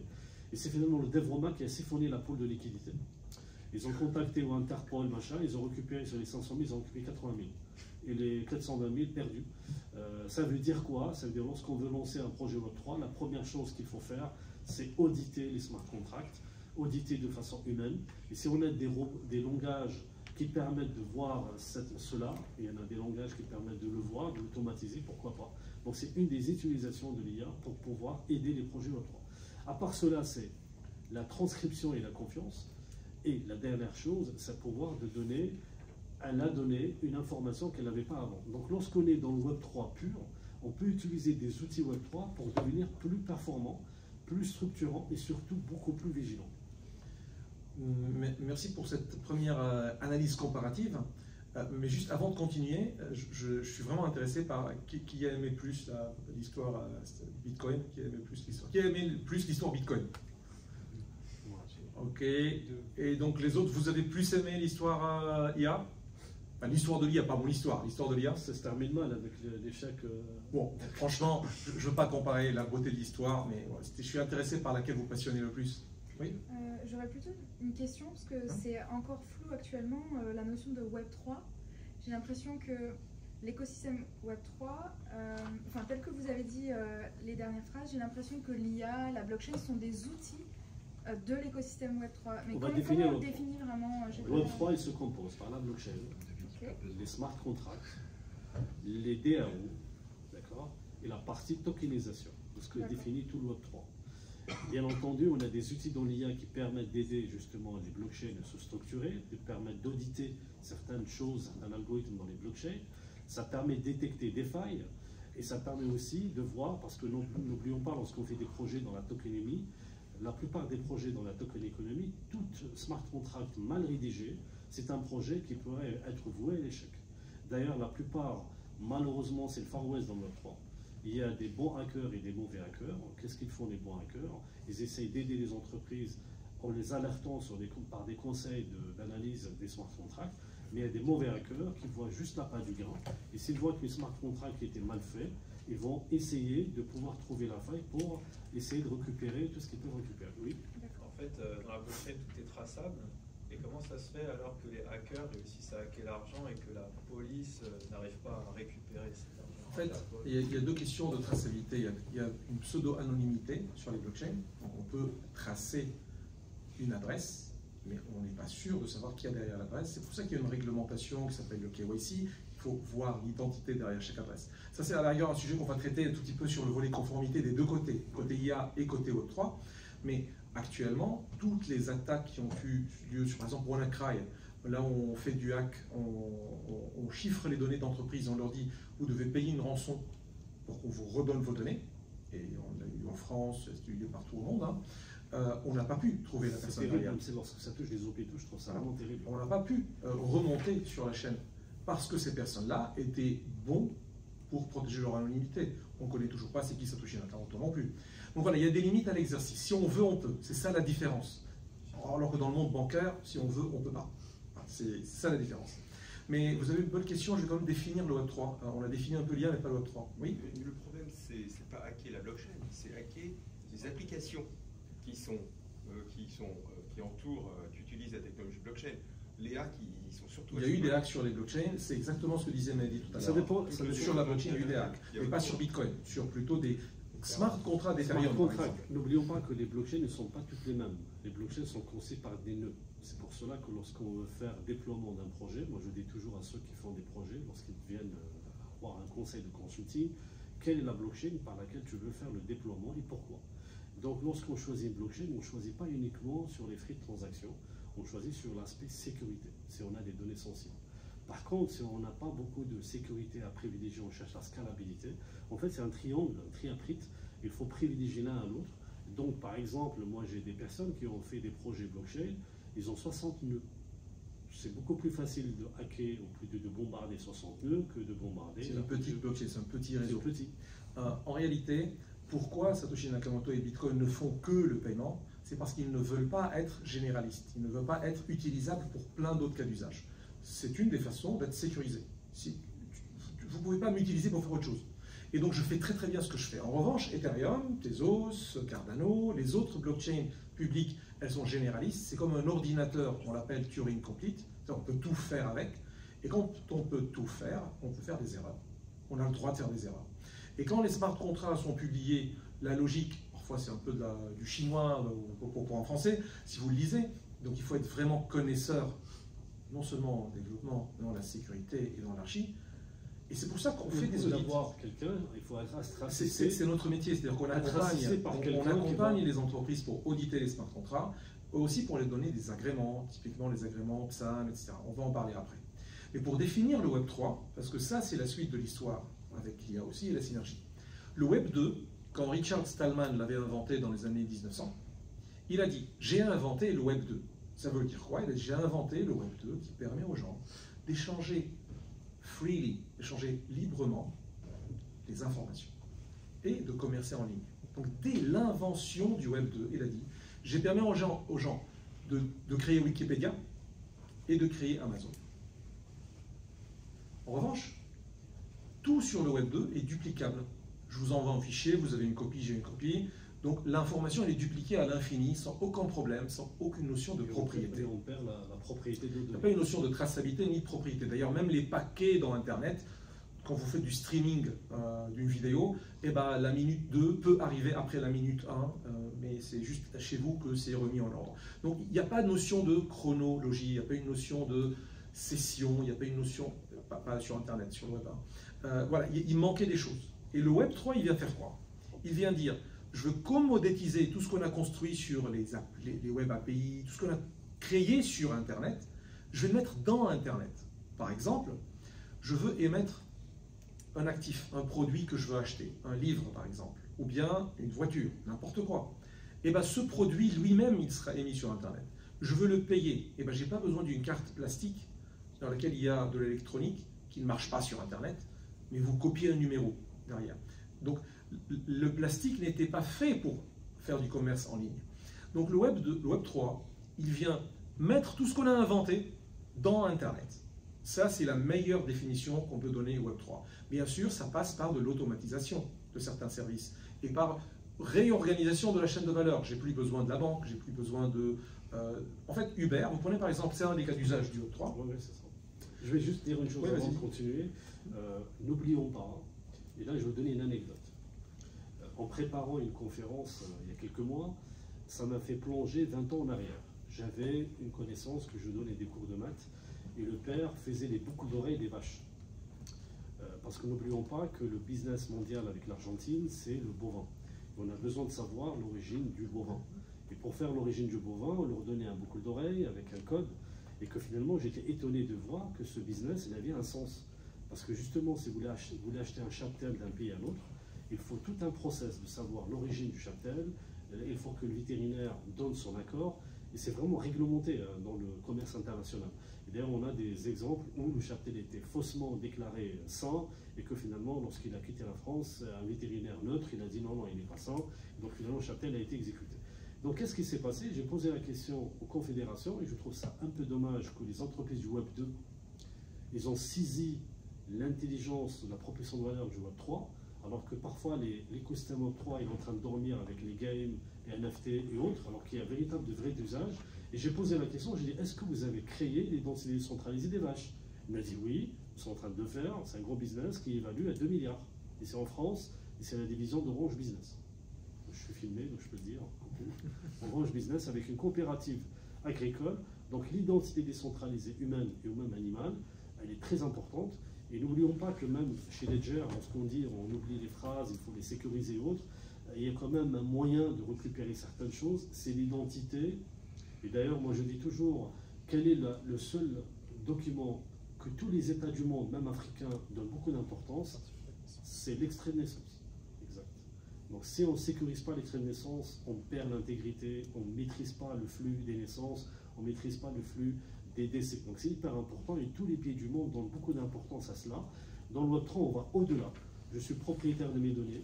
Je peux avoir dans une entreprise une identité qui permet de payer avec cette identité et pas forcément avec des éléments que je peux donner. Et ça permet d'ouvrir le pont vers quelque chose de beaucoup plus intéressant. Eh ben, c'est un très très bon cas d'usage. Je vais donner un autre cas d'usage, mais il est dans le monde de la santé. Donc c'est sensible en termes de santé humaine. Vous prenez par exemple les pacemakers. Les pacemakers sont fabriqués par plusieurs fabricants, concurrents entre eux, évidemment. Et quand le pacemaker il est fabriqué, il doit être bien sûr à un moment implanté dans un corps humain. S'il y a un problème, il faut faire des campagnes de rappel pour trouver ces personnes, pour leur dire venez, on va le sortir, vous réparer, le changer. Enfin, je ne suis pas expert, je ne suis pas médecin, mais ça se termine comme ça, par des campagnes de rappel. Vous pouvez imaginer combien c'est sensible. Il y a eu ce cas en France depuis quelques années, et la haute autorité de la santé elle a dit trouvez les personnes. C'est compliqué. On ne sait pas si. Et parfois, il y a des ententes. Le problème, c'est qu'on connaît de quelle usine est sorti le problème, mais on ne connaît pas de quelle palette, elle a été livrée où, elle a été stockée où, dans quelles conditions. Parce que ça se trouve que le problème, c'est dans la logistique, dans le transport, ou non, dans les conditions de stockage, ou non, dans les hôpitaux à la livraison. On ne sait pas où est-ce qu'il y a eu le problème. Et donc, une des solutions, c'est de dire la haute autorité de la santé va financer un projet qui va coûter des milliards, comme Ecotax, qui n'a pas eu lieu, pour ceux qui se rappellent, c'est quoi Ecotax. Et on va demander à tout le monde de venir s'enregistrer. J'ai fabriqué autant, telle machine, telle palette, c'est des données concurrentielles. En général, ils ne veulent pas les donner, ces données-là. Je me rappelle, Ecotax, c'était vers 2003, parce que je travaillais dans la C'était une petite anecdote, Ecotax, mais juste pour rester sur le problème que la haute autorité de la santé, c'est qu'on ne peut pas résoudre ce problème par une solution centralisée. Donc les gens du Web 2, s'ils viennent résoudre ce problème, ils vont dire moi je vous fais un serveur, tout le monde stocke, il a fabriqué combien? Je ne veux pas moi te donner l'info, c'est une donnée concurrentielle. Non mais tu dois quand même obliger, c'est conformité. J'arrête, je ne livre pas en France. J'aimerais donner l'exemple, Michel, justement. Je termine quand même parce que c'est comment la blockchain peut résoudre ce problème. Et donc en gros, le fabricant, il va dire mais moi je ne veux pas payer la solution. Pourquoi c'est moi qui va la payer? Vous faites un consortium et vous la faites ensemble. Même je ne suis pas seul sur la chaîne de valeur, il y a des logisticiens de stockage, il y a les camionneurs, il y a les hôpitaux.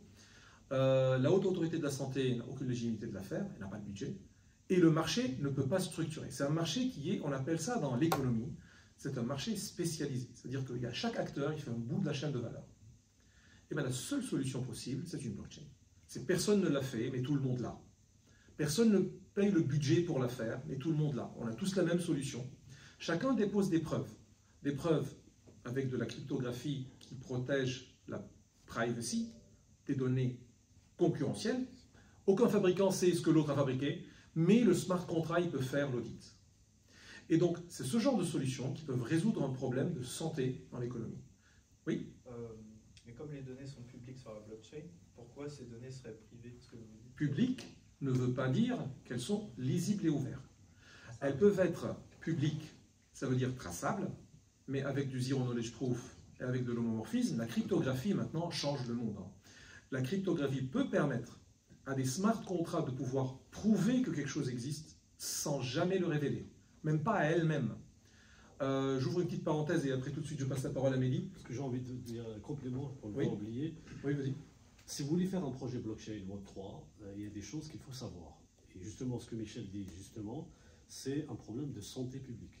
Lorsqu'on a un problème de santé ou de scandale, la majeure partie de solutions qui permet de résoudre ce problème, c'est la blockchain. Lorsqu'on a un problème de ne pas savoir comment on peut donner à la data de l'information, comme les produits et les projets cadastres. Et si on a des projets qui permettent de redonner la confiance, et d'ailleurs j'attire votre attention au projet qui a permis de dire, si on était là, on aurait pu éviter aux gens de manger du cheval, croyant qu'ils ont mangé du bœuf. Vous vous rappelez du scandale qui était en France.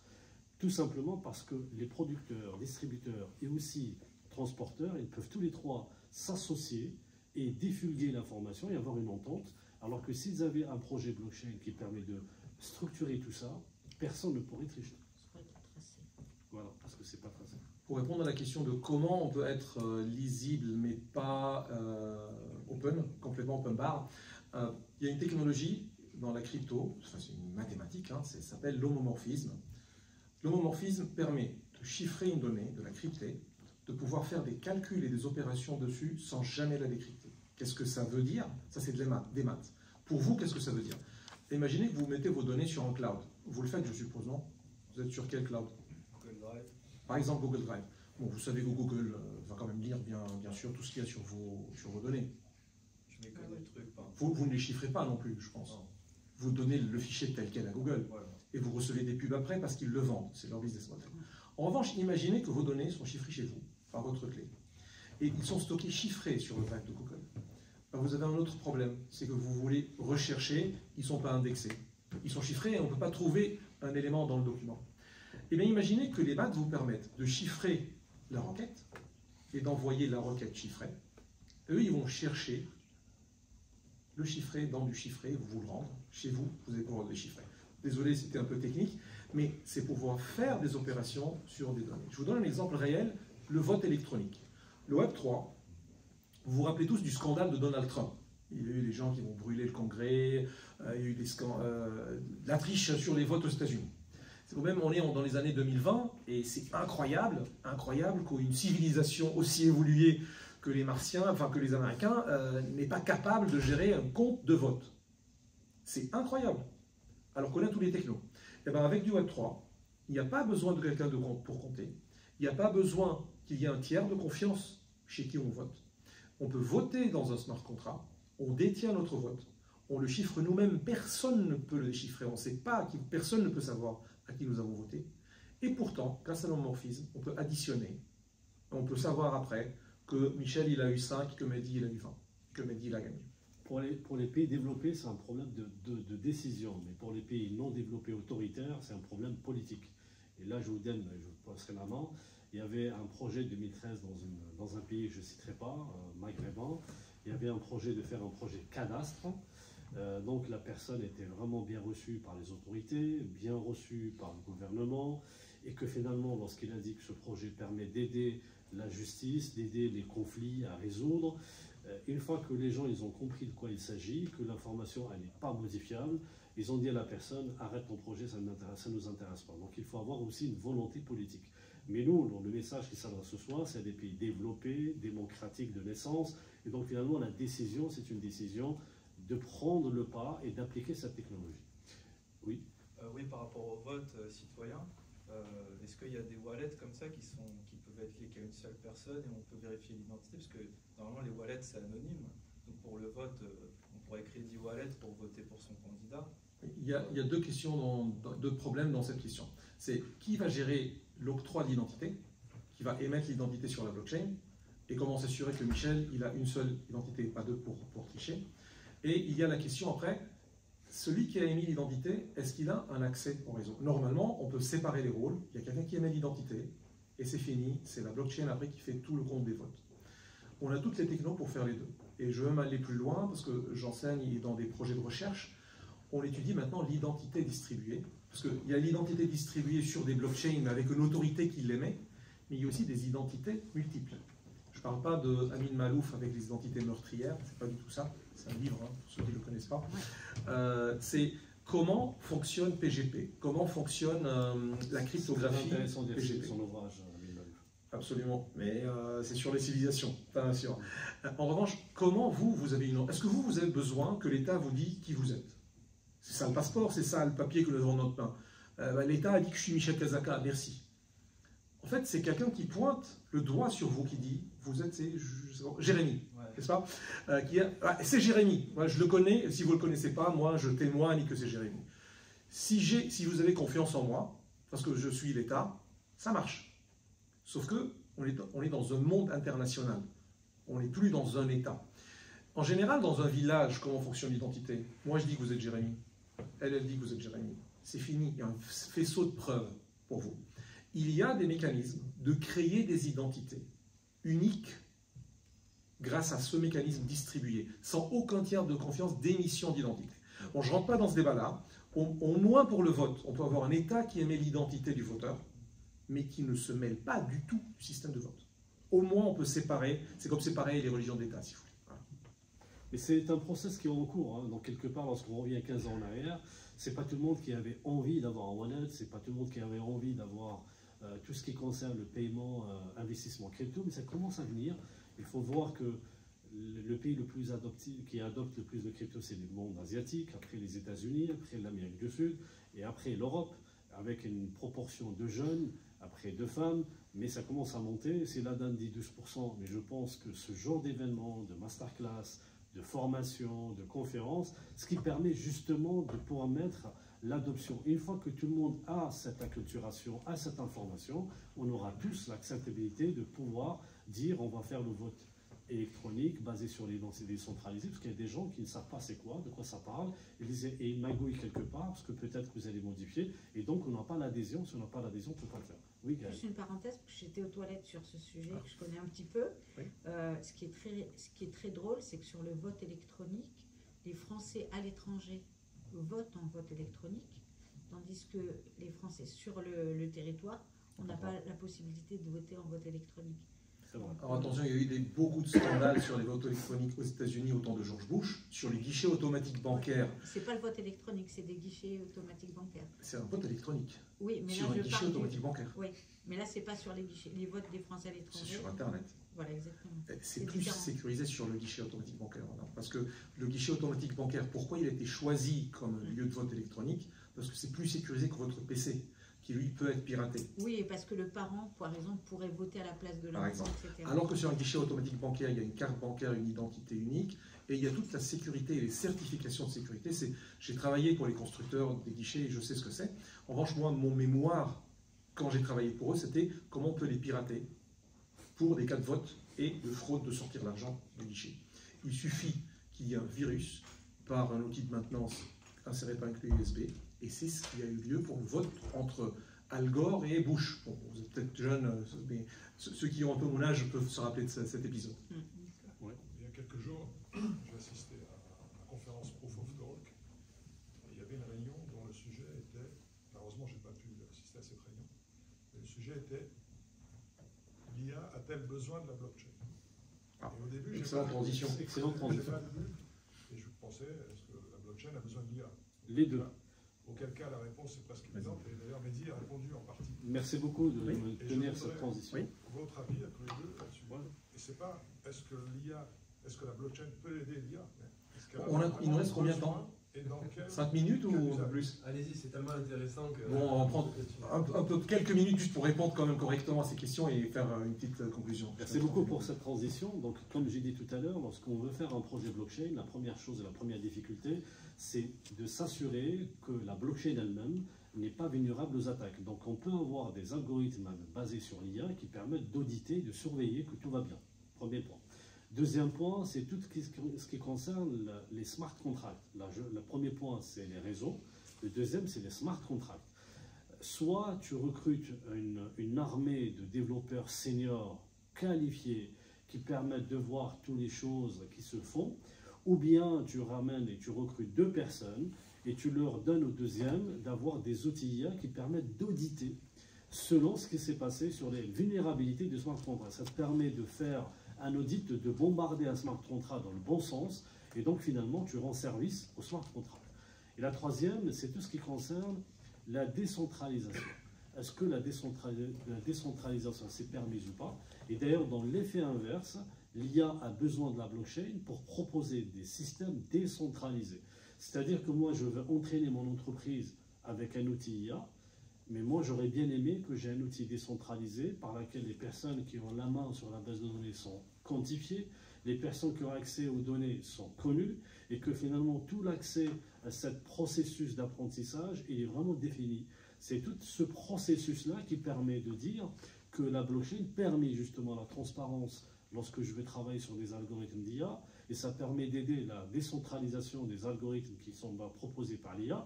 Donc on remarque bien que les deux s'entraident. L'une aide l'autre pour comprendre ce qu'elle a dans les entrailles, et l'autre, ça permet aussi de montrer la transparence, ce qui manque au pénurie, parce que maintenant, moi je me rappelle dans la lecture de l'histoire de Bill Gates, c'est pas un type qui a fait tout le parcours universitaire, mais il avait le génie. Je parle de Bill Gates avant. Il a le génie d'avoir à son jeune âge le système d'exploitation MS-DOS et de le vendre à IBM. Et donc, quelque part, il a créé sa notoriété par l'exemple, par le POC, par l'MVP qu'il a créé. Et donc, finalement, lorsqu'on voit ce qu'on peut faire avec la blockchain, l'IA pourra nous aider à gagner du temps, mais pas à supprimer l'humain. Et en même temps, les process d'intelligence artificielle, ils ont besoin de transparence, parce que MS-DOS, pendant longtemps, il était un code qui n'était pas transparent. C'est pour ça qu'on avait l'open source et non open source. Et donc, lorsque les gens disent, d'accord, on aimerait bien te faire confiance, est-ce qu'on peut avoir l'open source de l'algorithme? C'est top secret, ils ne veulent pas. Donc, la transparence, c'est pas là.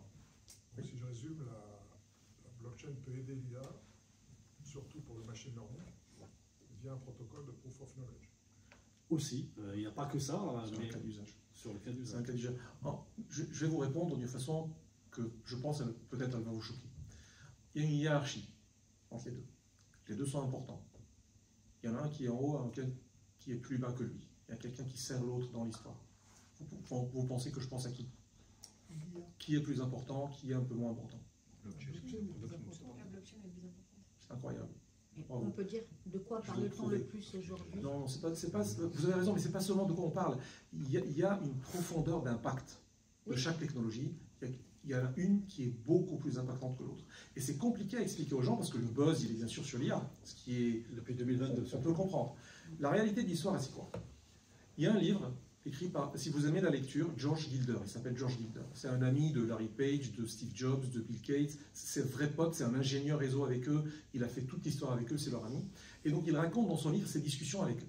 Et son livre, il s'appelle quoi? George Gilder, il s'appelle Life After Google. Il l'a fait bien avant Elon Musk. Bien avant. Il a prédit ce qui allait arriver. Life After Google, The Fall of Big Data and the Rise of the Blockchain Economy. Il a écrit le livre très tôt. Très tôt. Il a dit quoi?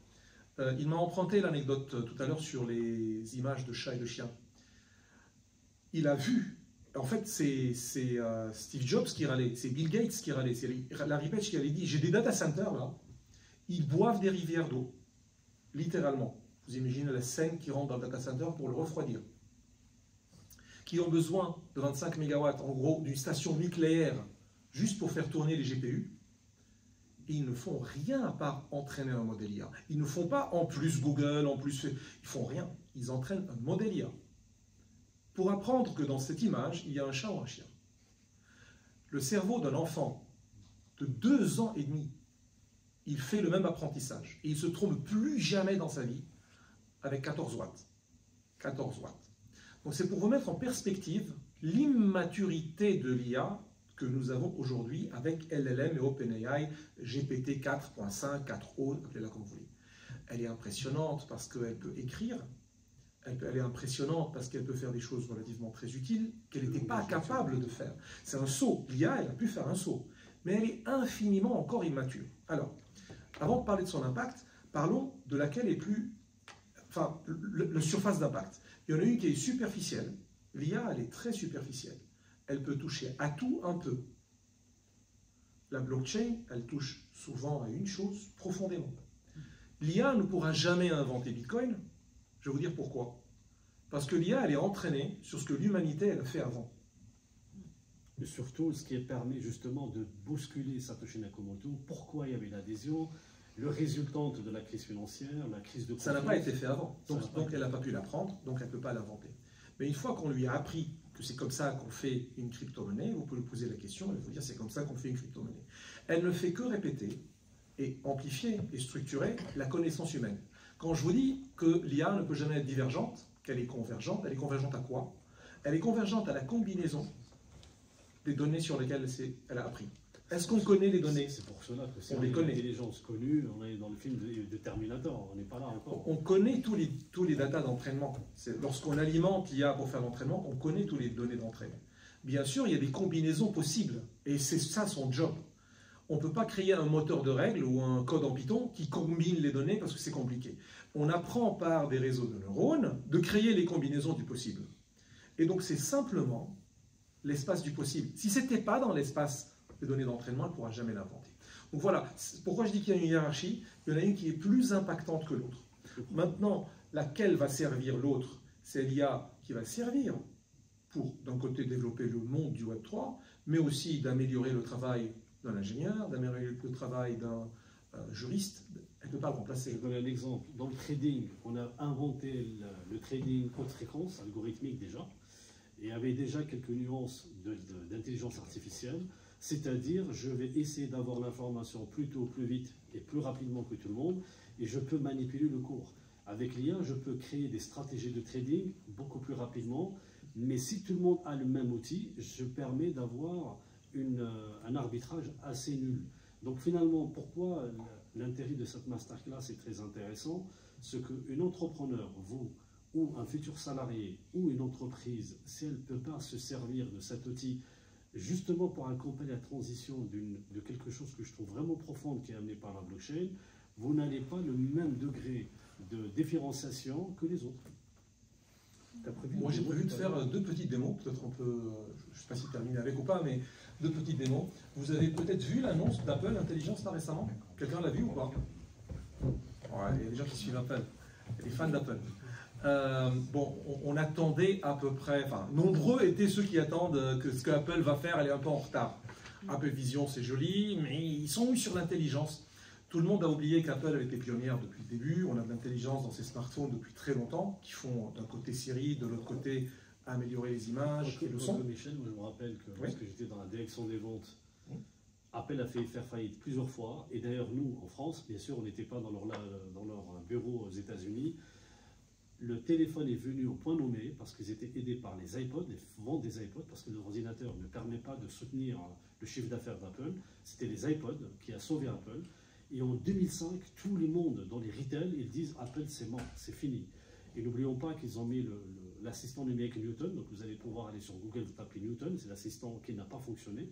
Et que finalement Apple, lorsqu'ils ont ramené le téléphone et convergé l'application musique avec l'iPod, c'est là où la bouffée d'oxygène d'Apple était là, et que finalement on a eu le succès que vous connaissez d'Apple. Mais en tout cas, s'ils n'avaient pas créé l'iPhone en 2006, c'est-à-dire la conception 2 ans avant, je pense qu'Apple serait une entreprise en perdition. Voilà, j'ai prévu deux démos à vous présenter. La première, c'est, bon, vous avez tous vu la vidéo, enfin, ceux qui ne l'ont pas vue, je vous invite un peu à la voir, ils ont fait de l'intelligence artificielle en local, ce qui est leur ADN.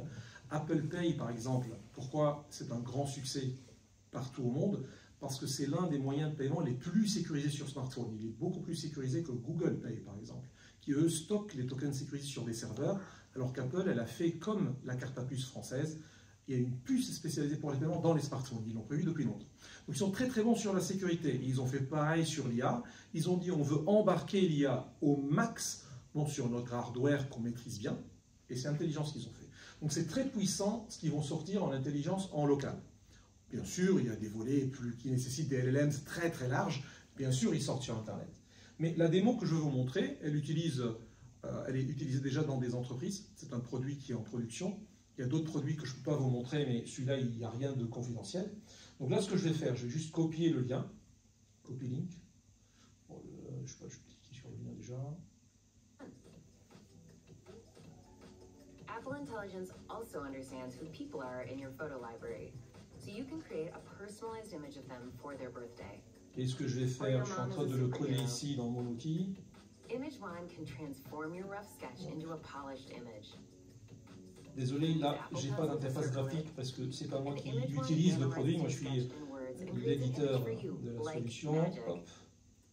Et normalement, ce que vous allez voir apparaître,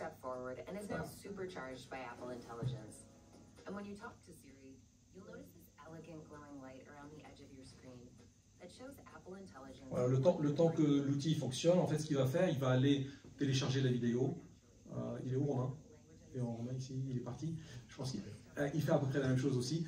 Donc en gros, cet outil, il va aller voir la vidéo pour nous, la résumer, sortir tout son verbatim, le structurer par des chapitres, des paragraphes, lui mettre des titres, lui faire un résumé, un one-pager. Parfois, il y a des conférences qui durent 2 heures. C'est un outil en prod pour des gens qui gèrent des conférences, qui gèrent des cours, qui donnent des formations. Donc en gros, elle transforme tout le produit vidéo en un contenu texte, avec des paragraphes, des executive summary, des résumés, des posts LinkedIn, des posts Twitter et des hashtags. Voilà, c'est juste pratique pour eux. Et c'est utilisé pour des milliers d'heures de vidéos. Donc il y a un moment, on a une masse critique, on peut plus faire ça à la main. Donc, voilà, là ce que vous voyez, c'est que bon, ça a pris quelques, je sais pas, 1 minute ou 2. Hein. C'est le résumé, c'est incroyable. Donc voilà. C'est le résumé de la vidéo. Ce que vous voyez ici, c'est qu'il a inventé un titre, hein, il n'a pas copié ce qu'il y avait comme titre comme sur YouTube, Apple Intelligence, AI for the rest of us. Bon, le résumé, c'est Discover how Apple Intelligence enhances personal intelligence on Mac, iPad, etc. Et avec des hashtags. Comme ce n'est pas une très longue vidéo, l'executive summary, c'est pas une page complète, donc il est intelligent, il aurait pu faire une page complète. Il a décidé de la faire, il n'y a pas beaucoup d'entropie donnée. Et là, vous avez tout le verbatim détaillé de tout ce qu'il y a dans la vidéo, vous pouvez la lire. C'est beaucoup plus agréable de lire, d'imprimer et de lire que d'avoir parfois la lecture vidéo, surtout lorsque tu es dans les transports en commun, ou tout simplement d'avoir des notes de service. Alors, il y a 2 parties. Un volet d'IA local et un volet d'OpenAI. Des API de OpenAI. Et bon, pourquoi j'ai présenté cette démo? Parce que c'est ce même moteur qu'on utilise pour des entreprises pour auditer des contrats. Je ne parle pas des smart contrats, je parle des contrats des assureurs, qui sont des documents scannés ou des documents électroniques. Effectivement, mais en tout cas, mon client, c'est plutôt un assureur. Il a des dizaines de milliers de contrats. Il veut s'assurer si les clauses sont conformes à certaines réglementations. Bon courage. Et surtout dans les assurances, si je me permets tout à l'heure ce que je vous ai dit, lorsqu'on veut automatiser, donc là, on a besoin d'avoir des outils qui sont issus de la blockchain. Et d'ailleurs, l'intelligence artificielle permet d'aider à résoudre le problème et le besoin d'automatisation. Oui. Là, vous êtes dans une logique industrielle? Oui. Ok. C'est déjà en mode industriel. Pendant qui a posé la question? Non, c'est bon. Oui. Oui, c'est utilisé en masse pour des milliers d'heures de vidéos. Et l'autre, c'est pour des millions. En fait, il a à peu près 1 million de contrats à auditer. Il a un OCR derrière, avec, couplé à de l'intelligence artificielle qui permet ensuite de... Exactement. Il y a une grande partie qui est en local parce qu'il y a des données très sensibles dans ces contrats. Okay. C'est des contrats d'ailleurs d'investissement. Donc ce n'est pas des contrats d'assurance, c'est des contrats d'investissement dans des fonds, achat d'actions. Il y a des montants en dollars, en euros, des plafonds, etc. Donc bien sûr, il y a du traitement IA qui est fait en local. En revanche, il y a des traitements pour comparer des clauses selon des normes, et celles-là, il n'y a aucun problème pour les faire sur les API. Ça touche les ressources humaines, forcément. Ça ne remplace pas toutes les ressources humaines, mais ça permet à l'entreprise d'être efficace et d'alléger sa masse critique, la masse salariale. Ça, c'est une des conséquences de l'IA. Donc l'IA ne peut pas ne pas remplacer tout le monde, parce que je préfère conjuguer sa phrase comme ça. Mais ça permet aussi, je me rappelle de Lise Rothman à Montpellier, il a dit le seul métier que l'IA ne peut pas toucher, c'est un plombier. Donc lorsqu'on a un travail manuel, on ne peut pas y toucher. Mais en tout cas, dans l'entreprise, malheureusement, lorsque l'entreprise cherche la performance, la première chose qu'elle voit, c'est réduire la masse critique et la masse salariale. Mais elle ne peut pas tout supprimer, elle a besoin aussi des acteurs qui sont... Elon Musk arrive avec ses humanoïdes. Oui, oui, effectivement. C'était à quoi je pensais aussi.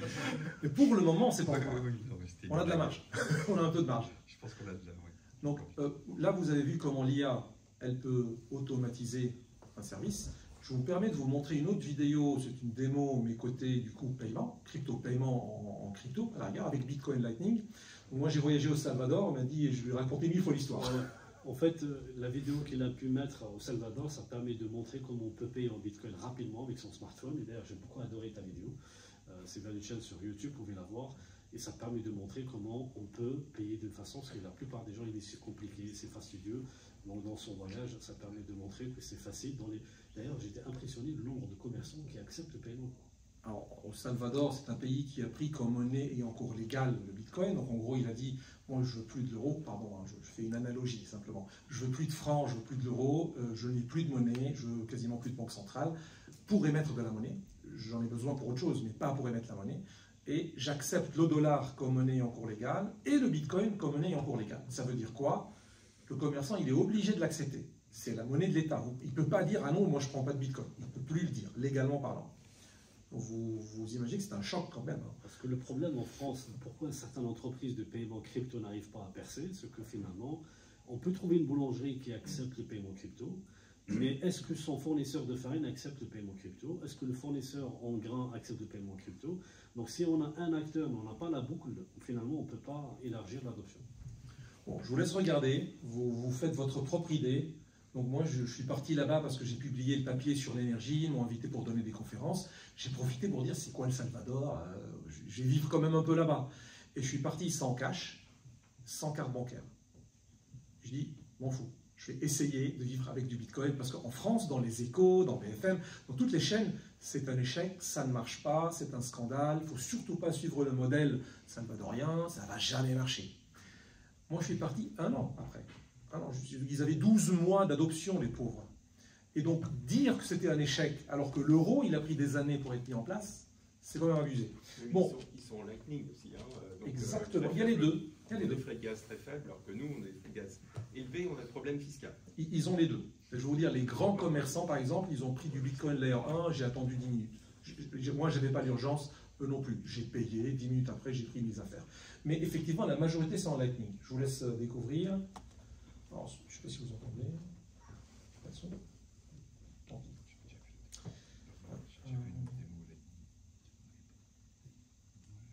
Bon, c'est parti trop vite. Bon, on va recommencer.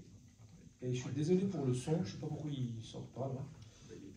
Mais c'est pas grave. Donc, ce que vous voyez ici, c'est qu'il pague à compte Bitcoin, on accepte le Bitcoin, elle m'affiche un QR code au Starbucks. Là, je filme avec le même smartphone, je vous montre mon wallet. Dès que j'ai scanné, dès que la caméra a vu, c'est fini, le paiement a eu lieu.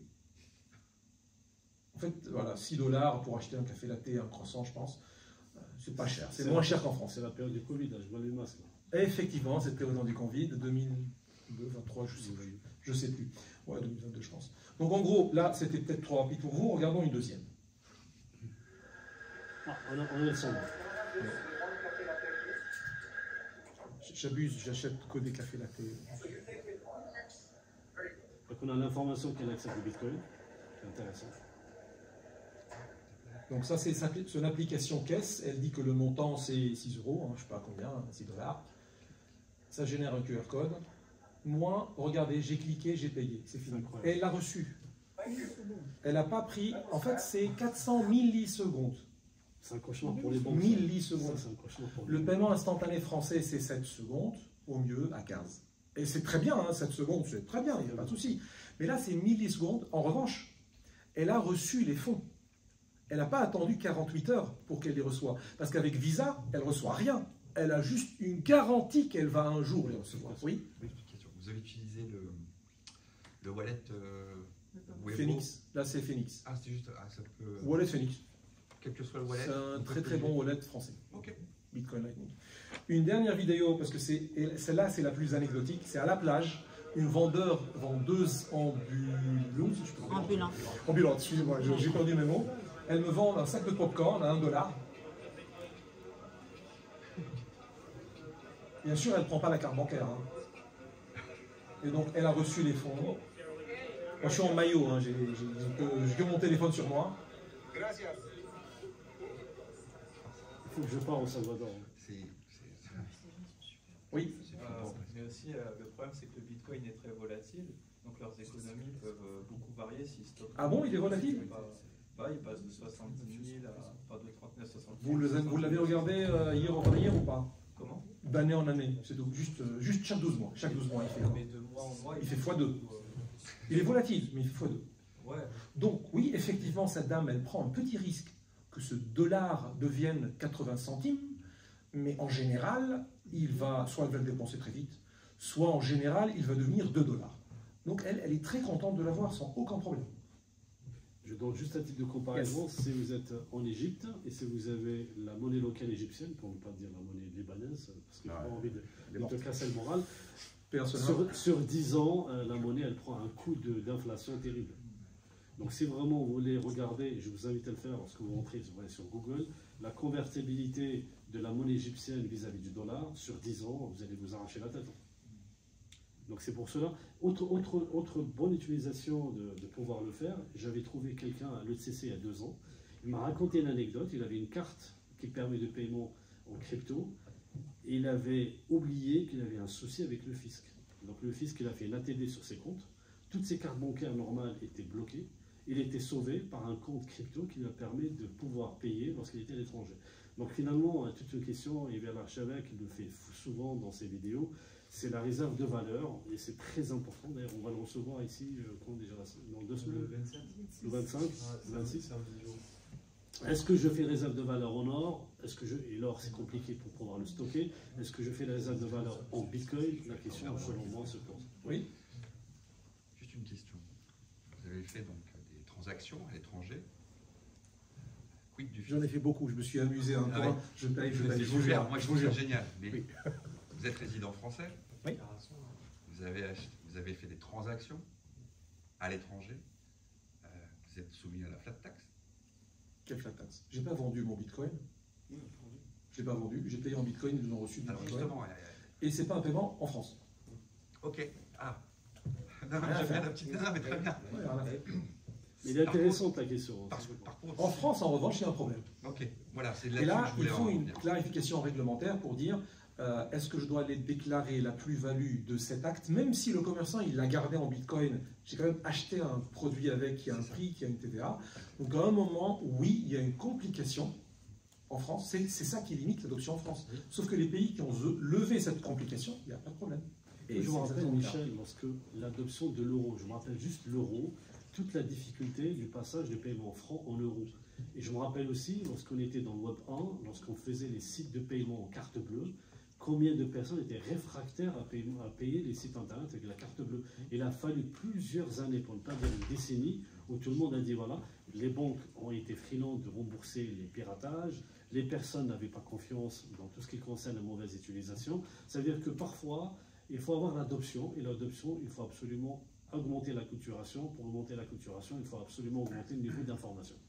Tu parlais tout à l'heure de réserve de valeur, c'est un point très important, surtout si d'autres vont venir aussi vous parler que Bitcoin est une réserve de valeur. Faites les taquiner avec ce que je vais vous dire. C'est faux. C'est un moyen de paiement, c'est une monnaie. Alors, pourquoi je dis ça? Et peut-être moi je vais conclure sur ce point, sinon je vais parler jusqu'à demain non-stop. C'est un très très grand débat. C'est quoi une monnaie? Personne ne sait c'est quoi une monnaie. Je sais ton point. Toi, tu sais ce que je veux dire. Je suis d'accord avec toi. Parce que si je résumais avant de laisser développer, pour l'avis de Michel, et je suis d'accord, une réserve de valeur, si elle ne circule pas, elle ne sert à rien. C'est beaucoup plus nuancé que ça. Il a parlé de philosophie tout à l'heure, et il a raison de parler de philosophie, parce que c'est les philosophes qui ont défini c'est quoi une monnaie. C'est Aristote, et son... Oui. Je crois qu'il y a 3, ça repose sur 3 choses. Une réserve de valeur, Ça c'est la monnaie, un instrument en général. de paiement, ouais, pour la monnaie. Unité de compte. C'est faux. Je suis taquin, je suis vraiment provocateur. C'est faux. Parce que si je dis, comment vous vous appelez? Nassima. Nassima? Oui. Enchanté Nassima. Si je dis que Nassima, elle mange, elle marche et elle dort, est-ce que je l'ai définie? Ben non. Est-ce que c'est vous? Est-ce que c'est Nassima? C'est très réducteur. C'est même insultant. Alors, je ne veux pas défendre la monnaie, je n'ai pas mon papa ni ma maman, mais c'est vraiment inutile de définir comme ça. Ce n'est pas la définition d'une monnaie. C'est des attributs. Elle marche, elle dort, elle mange, oui. Ça veut dire que je peux l'utiliser pour payer avec, je peux stocker de la valeur et je peux chiffrer, mesurer. Ça c'est 10, ça c'est 32. C'est ça l'unité de compte. Okay, c'est des attributs. Mais bon, heureusement que Socrate, Aristote, Platon, ils étaient quand même intelligents. Ça date de 2500 ans, mais ils ne l'ont pas défini comme ça. Ça, c'est les Romains qui ont donné ces attributs. Aristote, il a dit quoi? Enfin, les philosophes grecs, ils ont dit c'est une mesure du travail. Je vais me lever parce que je ne vous vois pas et ça me gêne. C'est une mesure du travail. Qu'est-ce que ça veut dire mesure du travail? C'est de l'énergie. Je rappelle qu'en thermodynamique, le travail c'est quoi? C'est un delta d'énergie. Je mets combien d'énergie en entrée, il reste combien d'énergie en sortie. La différence des deux, on l'appelle travail. Elle est consommée en général Une partie peut sortir en chaleur, l'autre partie va sortir en résultat. Mais vraiment, c'était une définition en mathématiques, et c'est la plus correcte. Je vais faire la démo tout de suite. Mais il a Platon, son disciple, qui a dit non, non, mais il a tort, mon chef. Enfin, mon chef, mon coach, mon supérieur, il a tort. C'est une convention sociale. C'est rien. La monnaie, c'est rien. C'est juste une convention sociale. Il a tort. Bon, je veux dire pourquoi. Pourquoi il y en a un? Parce que les définitions, elles sont antinomiques. Il y en a un qui a raison, un qui a tort. On ne peut pas faire vivre les deux ensemble. C'est soit une mesure du travail. Donc, si je fais un trou, eh ben, ça coûte 1 000 €. Et si je le bouche, ça fait 1 000 €. Dans l'histoire, il y a eu 2 000 €, alors qu'en réalité, il y a eu 0 travail. Carrément. Vous voyez ce que je veux dire? Le trou, il est fait, bouché, il n'y a pas de résultat. Cette définition, elle reste correcte, parce qu'il y a eu un travail pour le faire, un travail pour le boucher. La valeur du travail peut être différente. Est-ce que c'est utile pour moi d'avoir le trou ou d'avoir le trou bouché? Ça, c'est une appréciation du travail. Pourquoi ce n'est pas une convention sociale? Je m'excuse, je suis obligé de prendre 3 minutes de ton avis, 4 minutes, pas plus. Là, on diffère c'est très instructif ce qu'il va dire sur la monnaie. C'est pourquoi l'IA, elle est un tout petit peu moins impactante que Bitcoin et la blockchain. Vous allez le comprendre avec cette définition. Si on prend les civilisations anciennes qui avaient inventé la monnaie, les premiers qui l'ont inventé, c'était quoi? C'était de la cryptographie, c'était un registre, c'était des plaquettes d'argile, pas les Babyloniens, les Assyriens, en tout cas en Irak aujourd'hui. Le premier contrat, je me rappelle, le premier contrat, c'était pourquoi on a inventé cette écriture? Pourquoi on a inventé l'écriture? C'est pour la comptabilité, pour la possession, pour les crédits. J'ai autant de têtes de bétail empruntées de, rappelez-moi votre prénom? Jean-Philippe, JP, j'ai emprunté autant de têtes de bétail de lui, autant de vaches, autant de machin. C'est écrit sur la plaquette d'argile, personne ne peut lire que le notaire. Ce scribe, quand même, c'était science-fiction. Hein. Avec du cunéiforme, c'est pas facile. C'est de la crypto. Et je lui dois 20% taux d'intérêt au bout d'un an. Ils doivent donner des naissances et il prendra 20%. Forcément, sans écriture, c'était compliqué de le faire. Voilà. Sauf que, est-ce que ça marche entre civilisations? Donc je pars chez les Phéniciens, je leur dis, bah, il y a un notaire là-bas à l'Euphrate, là, assis à côté sur un banc. C'est de là où vient le mot banque. C'est parce qu'on était assis sur un banc et on donnait le crédit. C'est tout. Voilà. Et donc, c'est écrit là-bas. Je vous promets, hein, je vais l'écrire là-bas. Ça ne marche pas. Ça ne marche pas. Les Phéniciens ou bien les Égyptiens, ils disent, moi je m'en fous de votre registre là-bas. Vous voyez l'analogie avec blockchain, le registre, il se synchronise seul. Là, on a résolu le problème de comment synchroniser le registre babylonien avec le registre égyptien. Mais à l'époque, il n'y avait pas de solution. On a inventé la monnaie pour ça. Alors, parmi les premiers qui ont inventé la monnaie, c'est les Phéniciens. C'était les commerçants qui voyageaient partout dans la Méditerranée et partout sur les terres. Ils partaient sur les mines pour extraire des métaux, et les métaux servaient comme moyen de paiement. C'est de là que les métaux sont devenus un moyen de paiement. Puis il y a eu à peu près une inflation mondiale, la valeur de la monnaie a chuté parce qu'on a trouvé trop de mines, en Angleterre, en Bretagne. Et c'est comme ça qu'on a adopté l'or. Parce que l'or, c'était la monnaie la plus stable, la plus rare, le métal le plus stable, le plus rare. Et il était attractif. Il était utilisé pour les dieux, on faisait des idoles avec, et le roi l'avait. Donc il y avait une attractivité. Et donc, la monnaie doit toujours avoir une valeur intrinsèque. Le registre en argile, ça ne scale pas. Tous les ingénieurs comprennent ce que je veux dire. C'est une solution qui ne scale pas. La seule solution qui scale, qui est transfrontalière, que tout le monde peut l'adopter, devient une convention sociale, mais elle a une valeur intrinsèque, c'est l'or. C'est la monnaie l'or. Et donc, c'est quoi une monnaie? C'est une mesure du travail, mais ce n'est pas tout. Quand on dit que la monnaie, c'est une mesure du travail, la monnaie, je reviens maintenant sur les attributs. Les attributs ont une hiérarchie. Ce ne sont pas 3 attributs à part égale. On ne peut pas dire que la monnaie, c'est une unité de compte, réserve de valeur et un moyen de paiement. On ne peut pas dire, c'est faux. Il y en a une, et les 2 autres émanent de la première. Je travaille dans quelle industrie? Paiement, c'est voilà, paiement. C'est la première. Voilà, je suis biaisé, mais je vais vous le démontrer aussi. Le fait que ça soit une réserve de valeur, c'est un transfert de valeur dans le temps. C'est quoi réserve de valeur? C'est que dans 100 ans, si je donne ce lingot d'or à mon fils... Sinon, je peux te payer en coquillage ta Tesla. Je suis d'accord. Voilà, non, je ne suis pas d'accord. La façon de transférer la valeur dans le temps, c'est ce qu'on appelle réserve de valeur. Donc c'est de la science-fiction, c'est une machine temporelle pour voyager dans le temps. Et c'est quoi l'unité de compte? C'est transférer la valeur dans l'espace. Ça c'est 30 €, ça c'est 1500 €, ça c'est 3000 €. C'est dans l'espace. C'est maintenant, dans le magasin, je l'achète à ce prix. Mais comment je peux transférer le travail, la valeur? Comment je peux transférer le travail dans le temps et comment je peux le transférer dans l'espace? Il faut que ça circule. C'est l'acceptation qui fait la valeur. C'est la circulation. On appelle ça la vélocité dans l'économie, la vélocité de la monnaie. D'ailleurs, je peux juste faire une anecdote. La plupart des pays, lorsqu'on voit les Romains, les Éthiopiens, les Perses, à chaque fois qu'un empire conquiert d'autres terrains, la première chose qu'il peut faire, c'est éditer la monnaie et l'imposer au pays qui est conquis, afin de pouvoir circuler sa monnaie à lui et pouvoir asseoir son pouvoir. Voilà, donc c'était une démonstration un peu rapide que c'est quoi la monnaie?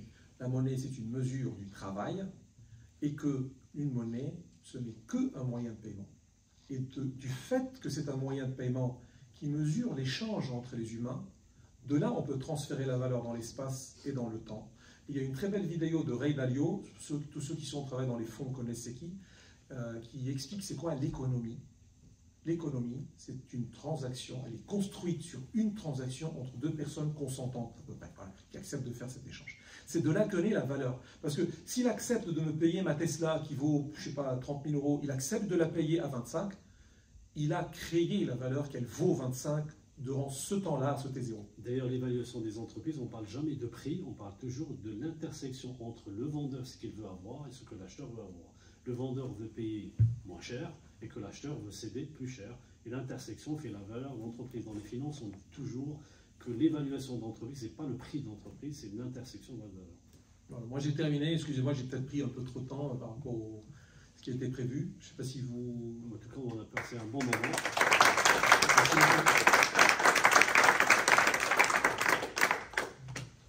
N'hésitez pas, peut-être si vous avez des questions. Oui, moi je peux rester jusqu'à demain. Est-ce qu'il y a d'autres Est-ce qu'il y a des questions? Critiques ou questions? Moi j'avais une question.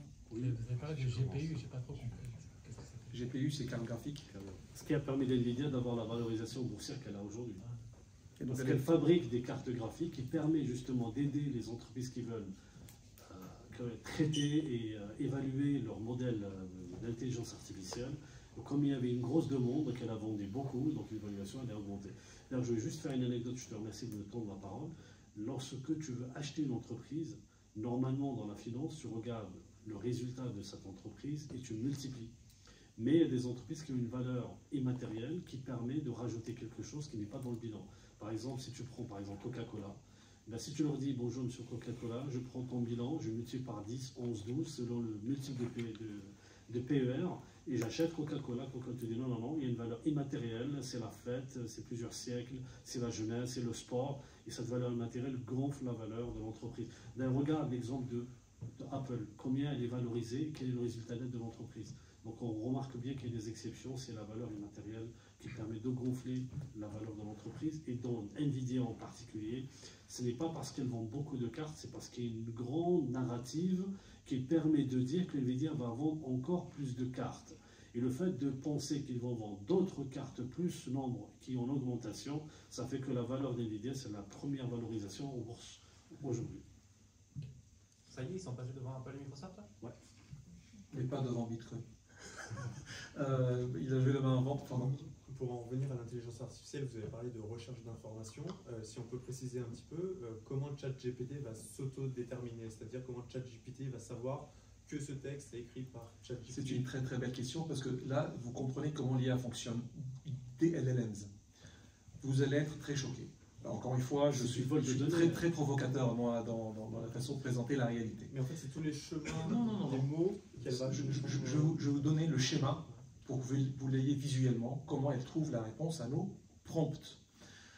Le modèle, il est entraîné comment? Il transforme tous nos prompts déjà en 3 caractères. Vous créez un prompt qui contient par exemple, je ne sais pas moi, 1000 caractères. Il prend chaque 3 et il les transforme en un token, une valeur matricielle, mathématique. Ça fait une matrice.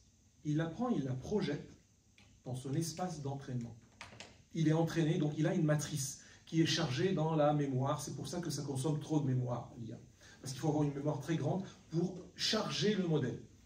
Elle projette. Il confond les données perso, les données pas perso. À part ça, parce que là, tout est anonyme, c'est que des maths. On s'en fout ce qu'il y a dedans. Donc, franchement, même lui, il n'est pas conscient de ce qu'il a. Donc on projette cette matrice qui contient les 1000 caractères divisés par 3. Je ne sais pas, ça fait combien? 333 à peu près. 333, une matrice de 333 numéros.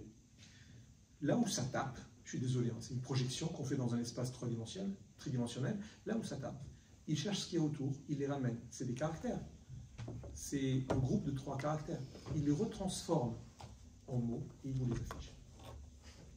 Il n'a rien compris. C'est pour ça que 100% des résultats ne sont pas tout à fait vrais. C'est pour ça qu'il faut faire attention. Mais pourquoi c'est pratique? Pourquoi ça marche comme ça? Parce que l'espace, il est tellement bien entraîné qu'il est une suite de votre prompt. Et en général, la suite, on pose une question et une réponse, c'est pour ça qu'on appelle chat. C'est tout. Il n'y a aucune intelligence.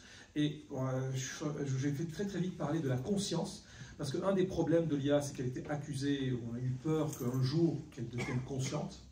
Qu'elle devienne consciente, ça veut dire qu'elle devienne dangereuse, vivante. On a créé un Frankenstein, on deviendrait des dieux à peu près. Hein. Et bien, c'est pas possible. Mathématiquement, comme je vous ai dit, 1, elle ne sera jamais divergente, mais 2, il y a quelqu'un qui s'appelle Sadhguru. Je ne sais pas si quelqu'un le connaît ici. Cherchez Sadhguru, c'est un gourou indien qui est invité par Larry Page à Google pour parler de conscience et intelligence artificielle. Donc c'est pas n'importe qui, c'est pas un gourou foufou. Okay, il a expliqué que vous êtes en train de confondre entre intelligence et conscience 2 choses. Un couteau et la main qui le tient. Vous pouvez avoir le couteau le plus sharp possible, le plus fin du monde. Un couteau, il sert à disséquer. C'est ça le cerveau. C'est ça l'intelligence. L'intelligence est un couteau. Elle prend un problème, elle le dissèque. Bon, d'abord, c'est un marteau, on le casse, on voit ce qu'il y a dedans. Bon, c'est pas utile, ça a gâché le produit. On le coupe en tronçons, on le comprend mieux. On peut découper le problème en plus petit, on le règle mieux. Mais ça ne crée jamais rien. Jamais rien. C'est tout ce qui a été entraîné, elle le sort, c'est tout.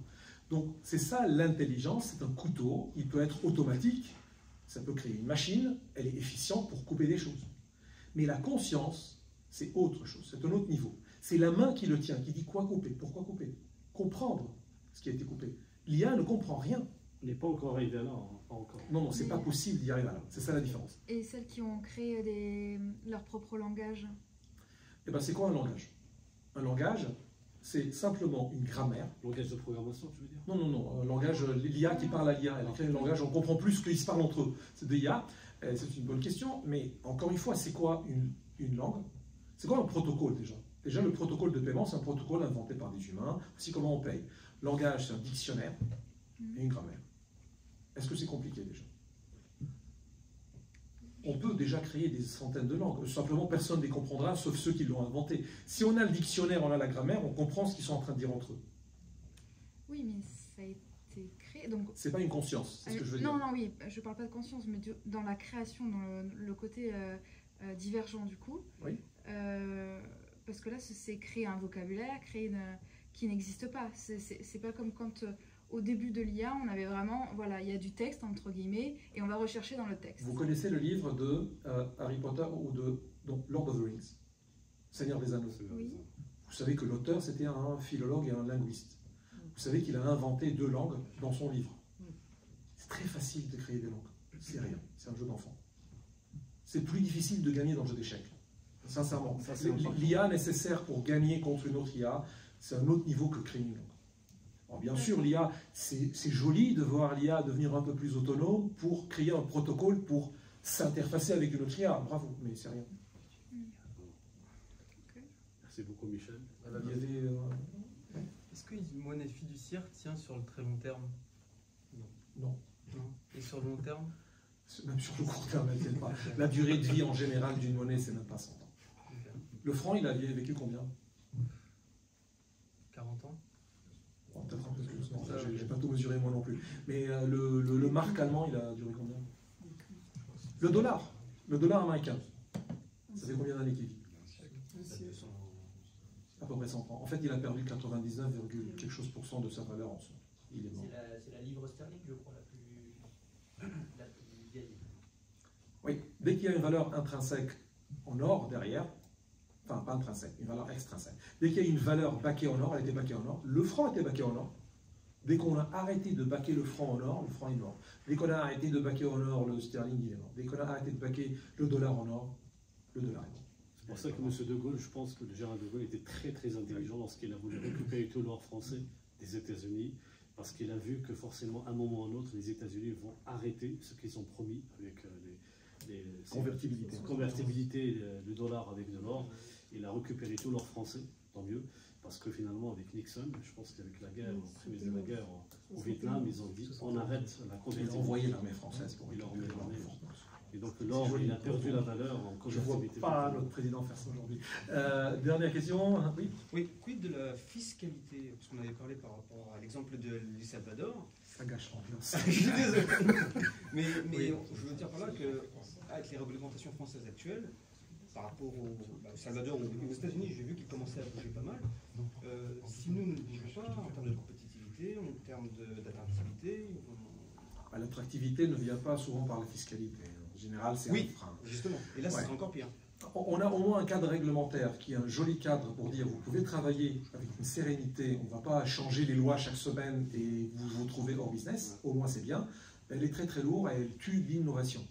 Que les grandes banques vont avoir le moyen de jouer le jeu. C'est ça. La fiscalité est un enjeu qui nous dépasse, d'autant plus que lorsqu'on fait des études de fiscalité, la première chose qu'on apprend, à part la finance, on apprend qu'il faut remettre les informations à jour tous les ans, parce que c'est des lois qu'il faut absolument connaître, et que finalement même les fiscalistes, lorsque tu consultes un fiscaliste, te dit moi mes connaissances c'est la loi de finances 2023, mais la loi de finances 2024 complémentaire, je vais voir ce que je peux faire. Et d'ailleurs, pas mal de startups qu'on coach en Web3 et qu'on conseille, on recommande toujours d'avoir un maître conseil en fiscalité afin de pouvoir justement étudier tous les cas d'usage sur le plan fiscal. Moi, je connais des fiscalistes qu'on a invités dans les tables rondes. On leur pose toujours la question, t'en penses quoi de l'impact de la crypto, l'impact du Bitcoin, la possession, la plus-value. Il me dit, moi, en tant que personne qui travaille sur l'administration fiscale, je ne peux pas en parler, parce que nous, on ne sait pas vraiment où est-ce qu'on va. Mais en tout cas, on a remarqué que sur le volet fiscal, depuis 4 ans, il a évolué, et que finalement, il y avait des personnes qui ont fait des pressions. Ce qu'on peut déclarer, ce qu'on a gagné, ce qu'on peut déclarer les moins-values, comment ça va s'échelonner sur les années. C'était résolu pour les actions, un peu moins sur les cryptos. Mais en tout cas, c'est un enjeu qui dépend de législateurs, et parfois les législateurs ne recherchent pas toujours l'information du bien-être des hommes d'affaires, etc. Donc, c'est un enjeu qui nous dépasse. Oui, affaire à suivre. J'ai une dernière question. Je vois plein de projets blockchain aujourd'hui qui parlent de mise en place d'agents IA décentralisés. Ça veut dire quoi? C'est très important d'avoir des projets décentralisés. Souvent, ça ne veut rien dire, mais je vais laisser des C'est très important d'avoir des outils décentralisés parce que ce qui nous gêne, nous, lorsqu'on a des projets IA, on ne sait pas qui le tient, on ne sait pas sur quel modèle ils s'entraînent. Donc, on aimerait bien avoir un peu plus d'indépendance dans des outils décentralisés. C'est ça l'apport de la blockchain. Tout à l'heure, j'ai dit que l'IA aide la blockchain. La blockchain peut aider les modèles de l'IA en apportant des modèles décentralisés. Ça c'est la valeur de la proposition de valeur, mais en pratique, c'est pas pragmatiquement, c'est pas une bonne approche. C'est mon avis personnel, hein, j'engage que moi-même. C'est du bullshit. C'est pas du bullshit, c'est de bonnes intentions, mais pratiquement pour les implémenter, c'est pas efficace. C'est pas la meilleure solution pour le faire. Parce que pour aller faire de la traçabilité sur tous les données d'entraînement, c'est très compliqué. C'est pas comme ça qu'on approche le problème en général. Ça coûte cher de mettre des données sur la C'est pour cela que Nvidia monte, parce qu'il faut avoir la ressource physique, il faut louer, parce qu'il y a des entités qui n'ont pas d'argent pour acheter les cartes, ils louent. Et finalement, Nvidia, avec les personnes qui achètent les cartes et qui les sous-louent, sa valeur augmente de plus en plus, parce que c'est très cher d'avoir ses propres machines pour pouvoir entraîner les modèles. Merci beaucoup. Merci à vous.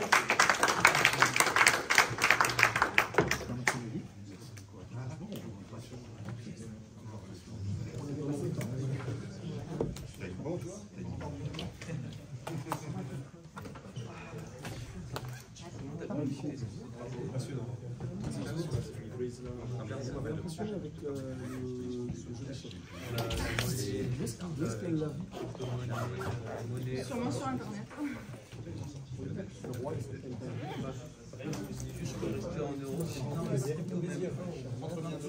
Vous avez vraiment chez Google, c'est ça?